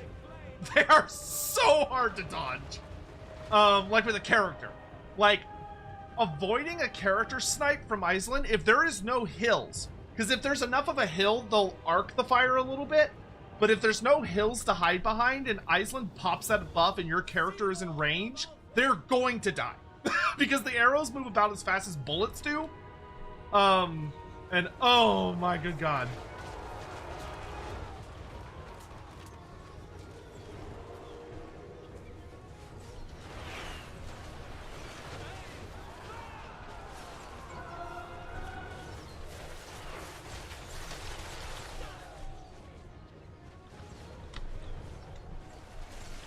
Actually, you know what? I have a good showcase of it as well. This is the last thing I'll show you, and then I gotta go. So the last thing, I won't show you the whole fight, I'll just show you the start of it. But me and Anticity did a battle. We're at the very start. He does this. And I didn't realize it was coming. But so this is what happened to me. This was a really, really good fight. I look forward to showing y'all this one. So the game starts. I've got Sail on horseback. But do not dismay. I trust in your He's got, and this is Anticity's army. It's just a bunch of archers, with some of them with light armor, but mostly, you know, it's just a bunch of archers. Sea Lord Island up on his dragon, and I'm like, all right, I'm gonna take this objective real fast, and everything will be totally fine. There's some hills, so it's not like a easy perfect shot. I'm like, oh, I'm gonna come hit him with Scale Cane's teeth. Okay, so I run over here, I pop it, and Scale Cane's teeth hurts. Like, nice, good hit. And then, I don't think he's popped it yet. Oh, no, here it goes. So he pops it. And dear God. Suddenly, there is just arrows flying fucking everywhere. I'm like, holy shit, trying to dodge. Look at that damage. He's not even focusing all of them. I'm just like, ah!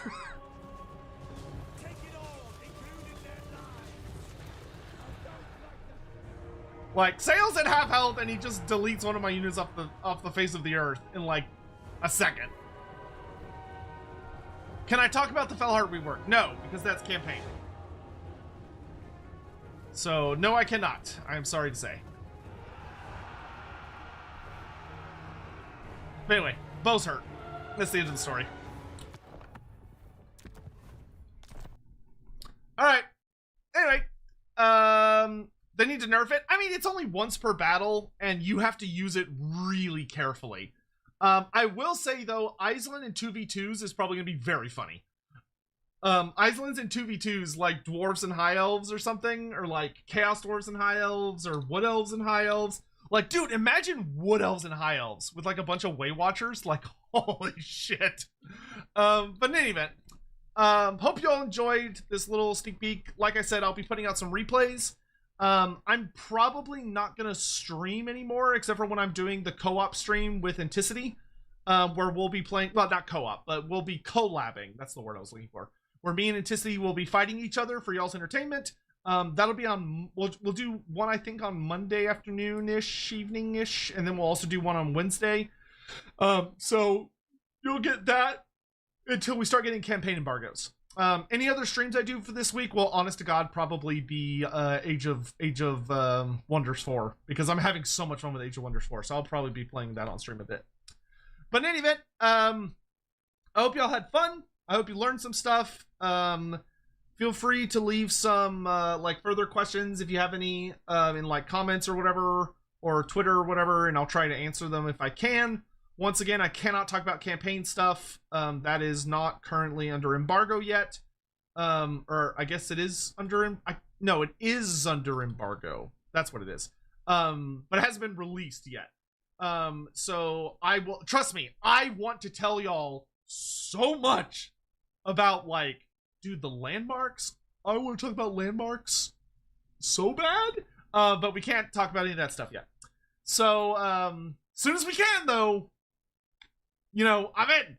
But, anyway, thank you all very much for watching. What day does the embargo drop? For free LC campaign stuff, so like High Elf, Norsca, Dakala updates, what they've done to Lokir Fellheart, all that jazz is next week. And then the week after that is DLC stuff. Or DLC campaigns, I should say. But, anywho, I'm going to find somewhere to raid. I don't know if anyone else is playing that has access. Let's check.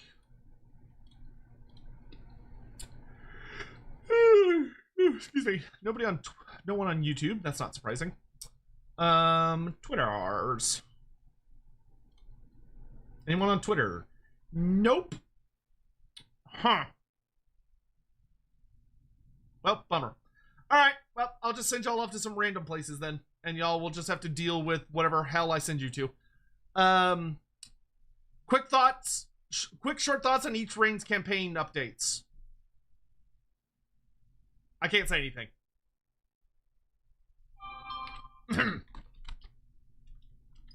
Can't say anything, sorry. Alright. Anyway, thank you all for being here. I'll see y'all around. I'll be releasing just like various battle footage. Take care until then. Keep an eye on the schedule for more coming soon. Thanks for watching. Bye-bye.